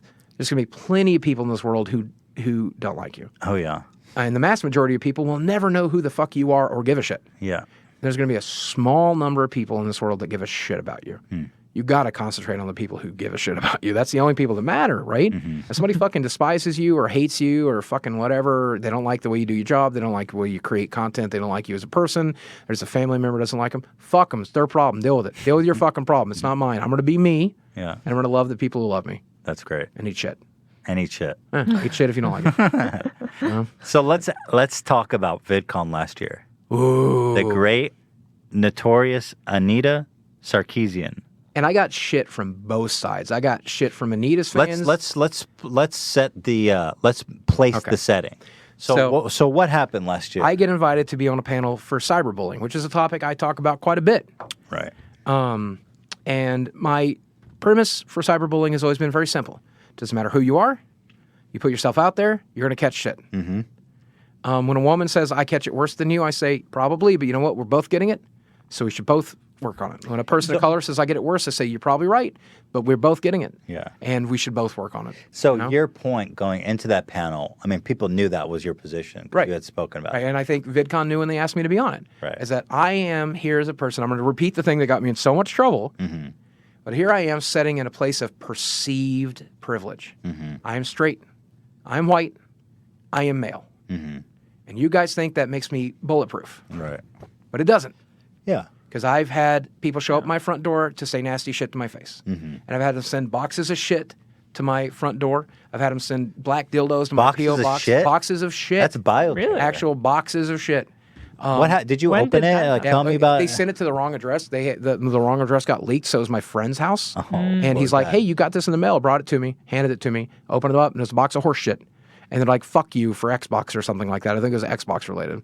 And somebody sent me like a 12-inch dildo to the PO box. It's like, now you can finally satisfy your wife, enjoy consummating your marriage with this thing. Or whatever. Damn, people are fucking Right. insane. And so, like, you deal with that shit. And I do not doubt for a second that plenty of women get it worse. Yeah. You know? And I don't doubt for a second that a person, you say that to me, I believe you. I've got no reason not to believe you. That's fine. But my point on that panel was to say, if you're a straight white man and you're in this audience and you think you're immune to it, get to my level of notoriety and you'll get shit too. Well, it's a good point, and because they're all about inclusion, right? Right. But what inclusion sometimes results in is alienating the majority of the population, which are and you get straight white males, for example. Yeah, and you get a lot of what you call the oppression Olympics, right? Like, no, I have it worse. No, I have it worse. Yeah. No, I have it worse. Yeah. How about this? The human condition fucking sucks. The world we've created is a shit show. Social media is fucking destroying all of us, and we just work on that at a base level. And maybe we don't exclude the straight white men who also could help. How about we don't exclude anybody? How about we all just work together? Yeah. Let's just do that. Yeah. And that was my goal according to that panel. And Anita, in my closing statements, that's basically word for word what I said. And then we got off stage, and she puts her finger in my face, and she's like, "I don't fucking appreciate what you fucking said up there," knowing I didn't have a chance to fucking respond. And I'm like, it was closing statements. Everybody got a chance to close. They went to you next immediately after me. I don't understand. But like what I originally told her, But she's bullying you. Right, she's like straight up furious. All right. Now that this bullying, I wouldn't call it bullying, but I mean, she's mad. I mean, she's got her finger in your face, and how dare you so disagree with me? I'm like, look, I have diagnosed post-traumatic stress disorder. I depersonalize during moments of great stress. I'm already in a lot of pain. That panel is very hard on me. You're now, got your finger in my face. We need to back off for a second because I might say or do some stupid shit, and I don't want to do that, okay? So why don't we talk about this, right? What were you afraid of doing? I don't know, firing back, putting my finger in her face, screaming at her. I don't want to scream at a woman who's a quarter of my weight. I don't want to hurt anybody. I don't want to scream at anybody. Yeah. And I think a lot of people misperceive that as we don't want to scream at her because she's so powerful. No, she's a fellow human being. I don't ever want to be caught on video, much less actually screaming in the face of another person. Mm-hmm. I don't ever want to reciprocate. If somebody's mean to me, I don't want to be mean back. Right. But I will do that when they depersonalize because I'll go into fight or flight and then I'll let go. And then I will call her every name of the book. I don't want to do that. Yeah. Mm-hmm. And so I'm like, can we talk about this somewhere safe? And she's like, yep. So we go backstage and I talk to her for an hour. And here's what I will say, and I think this is the thing that got me in more trouble than anything. I think Anita Sarkeesian's goals might be genuine. And I know that's hard for a lot of people to understand. You have to accept that, I feel like. I think a lot of people feel that she's like a con artist and that she's like just grifting. And By the way, maybe we should explain who she is. She's like, how would you describe her? She's like a video game journalist, critic. And she had a series called Feminist Frequency, and she took like a bunch of GoFundMe money or something like that to build the series. And there's like, before she made the series, she said some things like, "I'm not a gamer. I don't like video games." Yeah. But then like she was now she's like really good at gaming and stuff. But the stuff that I've seen her do is like really trashy, misleading stuff. Like she's walking through like a Hitman game and murdering strippers, right? Which is like not what you're supposed to do, right? And then she's like, "Look how misogynist this game is. You're murdering strippers, right?" And it's like, well, that's what you chose. And to right, and she would very frequently like show stuff like that to prove really a point, nasty. but to a gamer who's knowledgeable, that seems very stupid. Misleading. Yeah. And there's plenty of stuff that you could show that actually might represent that point. Why are you choosing this? And I think a lot of that had to do with the writers and that she may not be that versed and stuff like that. That's all fine. Well, anyway, she's very controversial. Very controversial. And I would say known for being quite right. And a lot of people, those kind of answers. A lot of people do not find her to be genuine, specifically for reasons like that. Sure. And having spoke with her for about an hour. Well, and her point is that she's a feminist, so she thinks that like there's a ton of misogyny in video games. Right, and so that like it reinforces to, like, fix that. And right? like she would pick like some of the weirdest battles, like Miss Pac-Man negatively reinforces female stereotypes because she's the Mrs. version of a male character. And like, what the fuck? Like, I don't understand it's Pac-Man with a fucking bow. Right. Move on. But most people agree with like some of her base points. Like, hey, should there be an equal number of female protagonists as male protagonists? Sure, why not? Why not? So my favorite games star female protagonists. Let's do that. Yeah. More female protagonists. Should they be sexy? Sometimes sure, and sometimes not. That's also okay. Who gives a shit? Yeah. Whatever you want to do. Like you're the game designer, make a cool game. But like I think most people would agree with her. So she's this controversial. There's definitely a point to make. It's just like it depends how you do it. Right, and I think that's her biggest issue. Like her methodology is very not great. honest. It's so, and maybe not even that. It's so combative. It's Right. the opposite of what I do. It's right? not really breaking through. Right. It's more like divisive. I've always believed in boiling the frog, right? Like I've always believed, hey, we should have same-sex marriage. I love same-sex marriage. Let's do it. But the problem is, we try to get it done right now. There's going to be a huge backlash. Okay, so let's try to do it in 20 years, in 10 years, and let's see if we can avoid the backlash. Right? Let's just like slowly, methodically change minds. I've always been a big fan of slowly, methodically changing minds because I don't like it when gay people get killed. I don't like it when somebody gets murdered for being gay. So let's not rile up the fucking crazies, okay? Let's just go slow and easy. Her methodology is to rile up the crazies, get right in the face, put a finger in their face and say, I don't like fucking what you're fucking saying. And that's fine. But I think after talking to her for an hour, she, on some level, definitely wants what's best and doesn't understand that her methodology is very poor. And maybe she's wrong about that. And that's entirely for your audience to decide. That's for my audience to decide. That's fine. Here's what I can say. I came out thinking, I just kind of feel bad for her. Because I think that she, wants to build something great, but keeps knocking it down herself every single time. And I'm just like, okay, I don't really have a bone to pick with this woman anymore because I just kind of feel like bad. And so hopefully she'll figure it out.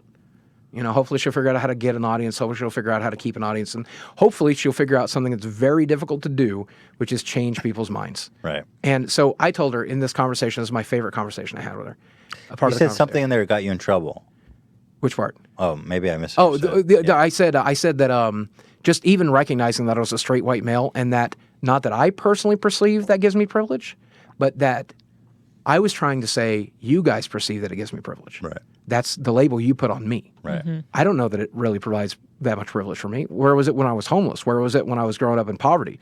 I don't know. I don't know what it was doing for me then. But okay, if you believe that, know that it doesn't make me bulletproof on this. So anyway, during the conversation with her, we talked about a great number of things. Probably the most frustrating thing she said to me, she said, Steve, the reason you still get that kind of hate where a straight white man would not is because of your morbid obesity. That's what they're attacking. And I'm like, no, they're attacking me as a person. Come on, Like, they're attacking me as a person. We all get shit. That, we right? all catch shit. Right? But again, I don't know why she wanted to minimalize me to that, but I was like, I find that very... Well, because she's playing the Oppression Olympics. Right. She's like, yeah, sure, you get bullied. I'm like, I find that very minimalizing. And Of course it is. Here's the thing. Yeah. If you're telling me that straight white male is a magic bullet, then that should prevent me from having that problem, right? Right. No matter how morbidly obese I am. No exception. Right? We didn't say straight white male skinny. Yeah. We just said straight white male. Yeah. And that Right. does not make me bulletproof. So I don't know what to tell you. We need to Right. fit to But the we said some, Yeah, we have fit all, white we have straight male. yeah. we said some good stuff too, and she said some pretty cool stuff. It wasn't all bad, but she's like, what kind of audience do you have? I saw you met with Sargon yesterday. I'm like, yeah, I talk to Sargon every once in a while. Man, he's not a terrible guy. Like, I don't agree with most of the shit he says sometimes, but that's fine. I think people like her that's just not good is like you said, how she just it's so much like them versus us. Right? You know what I mean? And I'm so really not like Right. that. So she's like, Like I'm sure even if she sat down with Sargon, they could probably work out some differences. and that's the thing I'll say. My methodology, a lot of people don't agree with it. Okay, here's the thing. I got an hour alone with Anita Sarkeesian. Do you think Sargon's ever going to get an hour alone with her? She sat down and talked to me for a full fucking hour and listened to me and heard me out. And I'll tell you, dismissed everything I had to say. But that's she fine. listened. She listened.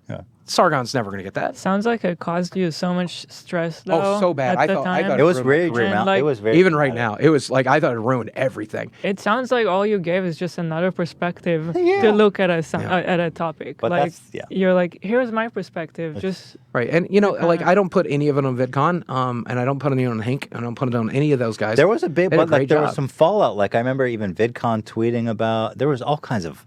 That whole panel was surrounding her was dramatic. 'Cause there you- was so much Oh yeah, because drama the day before, Yeah. Sargon showed up and sat in the front Yeah. row, Just and sat she there. decided to basically address Sargon being in the front row and called him a bunch of names and stuff. Which I don't know, I don't think that was right to do. I would have never Well, done that. just play it I can't even cool. imagine Just that. Play it chill. cool, right? But she did Yeah. that. She's like, and this fucker right here, and fuck that guy. And I'm like, whoa, why? Yeah. Why? Like, what is Just the advantage chill. to that? I don't Take know. the high road for once. Right? in Like, your who life. are you teaching a moment to there? Yeah. So anyway, in our conversation, she's like, "What is your audience like?" I bet it's a bunch of gamers. I bet it's a bunch of those conservative gamers. I'm like, well, Conservative Conservative. to gamers. be honest with you, I did a poll right after the election, and about 20-some% of my audience could or did not vote.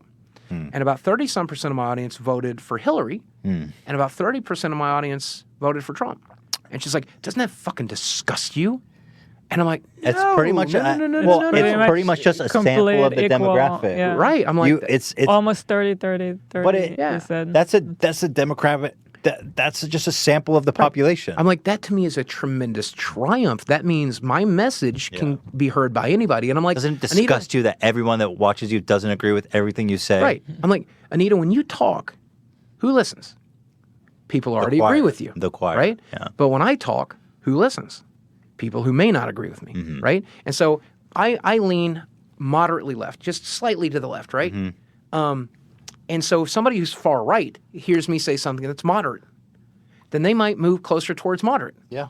And then, Anita, you can pick them up from there and take them all the way to the goalpost, right? But that's not for me to do, because I don't give a shit about your goalpost. That's your goalpost. Right. I give a shit about the logical, sane middle. And if I can bring somebody back from either side, and I get it, if I pull somebody from your team back towards center, that's bad. I understand that. But I'm bringing back people towards the logical thinking middle when I talk about the stuff. And I think that's where we all need to be, because that's how our country works, right?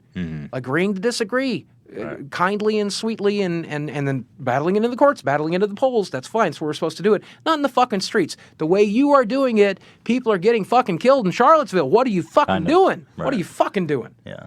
And I don't know. That's, so I thought my career was over after the last VidCon. I thought I was just done. The people on the left were fucking mad at me. The people on the right were fucking mad at me. I think it's like, yeah. But here's the thing. The people in the middle were like, oh, no, he's right. That's cool. Yeah. And that's 80% of us. That's 90% of us. Yeah, you don't hear them. It's happened to me so many times where like people get mad at me. It's inevitable. Because you're a Nazi dog whistler, Ethan. Apparently, I'm a fucking neo-Nazi alt-righter. Who chose Which is to so marry an crazy. Israeli Jew. Right? No shit. Well, no, Israeli Jews. You can't. There's nothing more Nazi in the world right now. Don't you know, Hila? So you're like a war trophy, I guess. Come on, right? Well, no, people. Well, anyway, that's a whole different thing. But, fuck, what was I talking about? Just that talking you about get you so getting much shit hate. constantly. The thing is, you hear all the clamoring and everyone who's so pissed comes like to all their communities and to your feed, right? And they're all there supporting each other and upvoting and liking, and you feel when you look at it like, oh my god, everybody fucking hates me. It's tough. But the really real hard. truth is that it's just like all these fucking people that are just so riled up. And when they go away after a couple of days, the other 90% or more that weren't really, didn't really fucking find it to be that big of a deal at all, then they disappear. They're there. The mass majority of people, mass majority of people, probably up on the phone, 98%, watched 80% of the video, are like, I agree with this, or I disagree with They're this. like, yeah, whatever. Like, that was entertaining. And then they watch the next video, and then they like go to Thing bed, is, when you jerk have off, how many subscribers do you have? Like 4.5 million, but I only have like a couple 100,000 active but those are people that know who you are. Yeah. So 10% of that, is 400,000 people. Yeah. So at that level, 400,000 people, which is only 10% who are really fucking angry at you, seems like the whole world's angry at you. Right. But then when they disappear, you realize it's especially like matter. people on in power. Like some of these journalists, I literally got like thrown under the bus by a journalist from the New Yorker recently because I said something that I wasn't particularly proud of on Twitter, and when I went back to read the message, it sounded very, very wrong. Mm-hmm. But in context, with the other tweets that went with it, it was fine. But when they isolated that one thing, I love that dog, by the way. He's such a surrogate Sammy since I've been here. Yeah, he's the best. Such a good boy. He's the best. But like in that one, taken out of context and then put into their context because they quote retweeted. Mm-hmm. And they're only doing it because like they get extra followers from it, and they get like the people invested like, oh, he's so right, he's so woke, he's so whatever, and they have like no interest in seeing my point of view or seeing what it is I'm trying to say. Perfect example, the Roseanne Barr thing. I think you had a little trouble, so I don't want to bring that up, but I said that racism. This is the way I worded it. It's an incorrect way to word it. I said racism has a place in comedy. What I meant by that maybe was racial tropes. Right, that's what I meant. And not even necessarily that. Yeah. I think the way Dave Chappelle he talks about race, the black white supremacist sketch is one of the most amazing sketches of my life, and it's so educational, so so eye-opening. What you mean You is can nothing's talk off limit. about- You right. can talk about to race. some extent, right? anything, And I don't you'll make it necessarily funny. right. So- And I don't necessarily think Roseanne Barr should be calling people Planet of the Apes monkeys and shit. That's fine. Fuck her. But what I am saying is there is a way to approach that topic that is useful, that is interesting, that is knowledgeable, and it shouldn't be a taboo topic that you can never touch. What Roseanne Barr did was not funny, and she should know better. Yeah. But make it funny, make it interesting, make it educational, make me learn from it. And I love the topic of race. And when the Boondocks did it, or when Richard Pryor did it, or Eddie Murphy did it, or Dave Chappelle, and I know these are all people of color, so I'll even go to say early Lisa Lampanelli, her very, very racist humor was interesting sometimes because it was always in favor of people of color. And I feel like even a bigot who's listening to that gets a positive feeling at the end. It's like, oh, maybe she's right. Maybe they ain't so bad.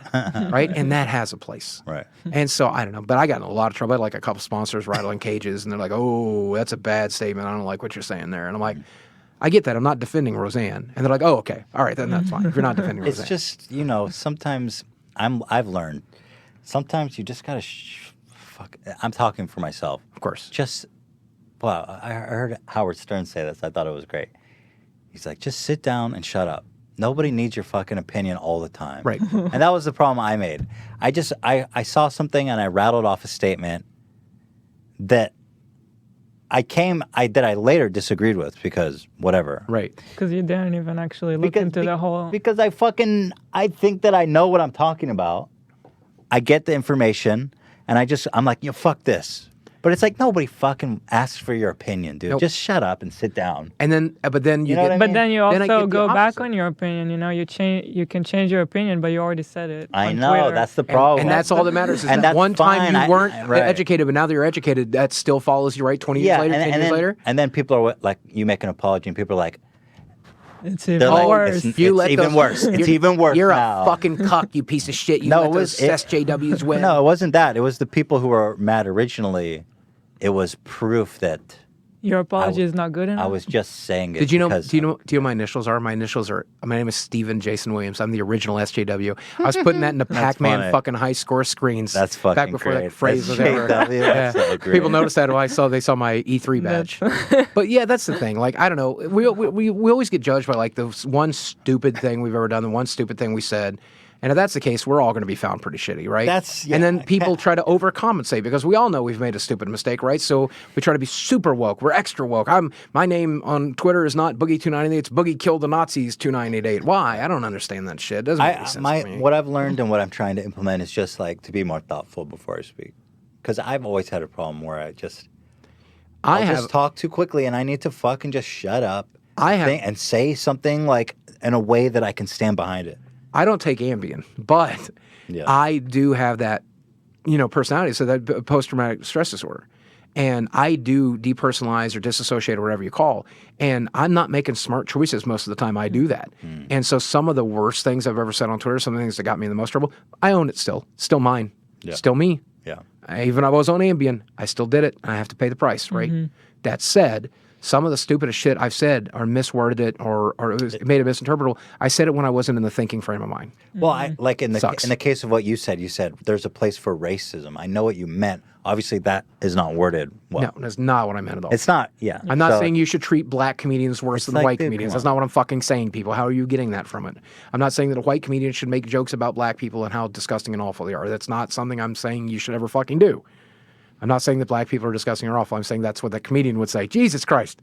It makes you neurotic. It makes you fucking neurotic. It really does. And when you took a week off of social media, I was like, oh, God, it's got to be so fucking nice. It was. It was. It was great, man. And I've still kind of kept it in a way. I don't check it as much anymore. Good. I haven't, but I need to.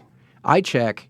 So I'm off. I'm pretty much off Twitter and Instagram for the most part. Like, Yeah. I'm not like before. I was like, I have to post every day, Right. to like stay to keep up, Right. But I'm like off.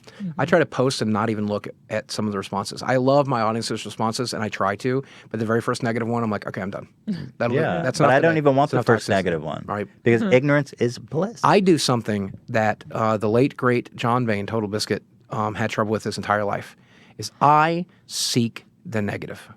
And We all I do. will We go all to, do. there's like a forum that exists out there that's just dedicated to making fun of YouTubers. Hey, I'll Ian, can find, you grab the Shredder? most fucked up subreddits, and I'll like find the people who hate me, and I'll just read their It's- shit. yeah. And We I'll all tell you, go through that. There's It's one. horrible. There's one Redditor. I swear to God, if I ever get shot in the head, This is the guy. he's the guy. Oh God, He that is the sounds guy. horrifying. He's like posting literally every day about me 10, 15 times a day. It's insane. It's insane. That's- and the shit he's saying is like straight up crazy. Oh God. All right, we are nearing 2 hours. Oh yay! We zipped and zapped through this, so I want to close up because the first time we didn't get the chance to ask you this, but this is kind of a segment that's popped up since the last time you were here a year ago. Do you have any ghost stories or paranormal? We did the ghost story. Wait, we did. I looked back, I we were. Damn it! It's one. I think one of your. It's on the video. Yeah, I talked about meeting the ghost of my mom. Oh my God. Right. It was so now good. I People loved it. remember. We I kept scanned talking the about it, end. and we were like, no, that segment didn't exist then. No. So we You did. fucker. Now give me something good. Cut this part. Here's what I will tell you to the people at home. Okay, let me give you a second to think. Okay, those of you who are out there who've been watching me fail, I have tread water and I have drowned and I've sucked in more water than I spat out. It's been a shitty 7 years on YouTube. I've done some stupid shit, and I got to tell you, if someone as dumb as me can get their shit together, if someone is lazy and is fucked up and like with all the damage that I've got carrying around, all this baggage, if I can get my shit together, if you're listening at home, know that you can get your shit together. And I probably will not always be successful. I'm very aware that I might not lose every pound that I want to lose. I might very well die of a heart attack sometime next year. I don't fucking know. I don't know how this story plays out. Here's what I do know. I'm having the time of my life. I'm studying with two of my favorite creators in the world right now. I got a cute little puppy dog right here. I'm going to go meet my fans tomorrow. They're going to shake my hands. I got to go to E3. I got to meet Kojima. I got to meet some of the best game developers in the world. I got to sit down with the folks at CD Projekt Red who are making Cyberpunk. And when they did the intro for the demo, they said, "What's up, ladies and gentlemen of E3?" They did my YouTube intro, right? Like I'm living. And if I thought this was going to happen 5 years ago, 7 years ago, 10 years ago, I never thought I would dug my way out of this hole and found some joy. And maybe you won't experience the same things I'm experiencing, but you'll experience some joy. Right? So just get your shit together and don't make the stupid mistakes I made of just waiting to die or fighting to die. Like I saw Fight Club and I just made the stupidest decisions. I was like, no, am I really trying to hit rock bottom? I'm not. I should really try. Like I made that decision. I made that conscious decision after seeing that movie in '97 or whatever. Just don't be that guy. Just and if I get my shit together, you can get your shit together and you deserve it way more than I do. So do it. God bless. Yeah. It's beautiful. Thanks, man. Hopefully we can do this again Yeah, See you in let's a do year. another year check. See you in a year. and Well, see what. Yeah. Come back in here, look like the fat picture. I'm like, oh, God, let me tell you something. I discovered there's a new Shake Shack in my hometown. Well, I do whatever love it Shake is, Shack. whatever it is, we should do this in a year. Oh, yeah. And I'm glad we circled back. Yay. I am too. This was awesome. When I sat here last year and I was talking big, I said to myself, I'm going to do it. But I wonder if I will. And I did. You did, most And that's definitely. cool. And I can't wait for next year. I want to see even you're going to be even Another fucking 100 further, pounds dude. down, Another skin 100 surgery, pounds. and hopefully up and running. And I'll probably never be a skinny person. I'll never be as tiny as little Shredder down there, or even as you. Well, You Well, skinny you've little shit. already Right. achieved I guess so much in a year. So If I died tomorrow, if I went to my hotel tonight and laid down in bed and didn't wake up, it was a life well lived, and I'm very happy with that. But I'm looking forward to coming back next year and talking about all the other hookers I've banged or whatever. Yeah, definitely. Well, we're all rooting for you. Thanks, man. I appreciate it, man. And your support, people don't know this, but I talked to Ethan right after the divorce. I talked to you. I talked to so many creators, the YouTube community, so many people, and on the other side of it, the fans, and you guys carried me through this. I mean, I heard from you in DMs. I heard from DeFranco. I heard from Hank Green. I heard from John. I heard from Tolarian Community College. I know none of you know who he is, but if you like magic content, check him out. He was one of the closest friends I could ask for. And Wedge, who's another creator who's currently just got out of back surgery. Go check out his GoFundMe. He needs your help. But it just like I couldn't believe. I felt when that month and a half before I could tell anybody, I felt so alone. And that month I spent separated. I felt so alone. I had my friends, but it was tough because I couldn't even really talk to them about it yet. But the day I made that video, and then you reached out, and Hank and DeFranco and Jack, and just God. Truth is, we all know how fucked it is, so I think we all support each other. Yeah.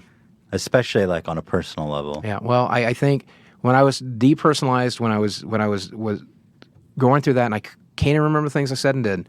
You guys carried me through it. The audience that's listening right now at home, you guys carried me through it. I don't think I would have been successful without you.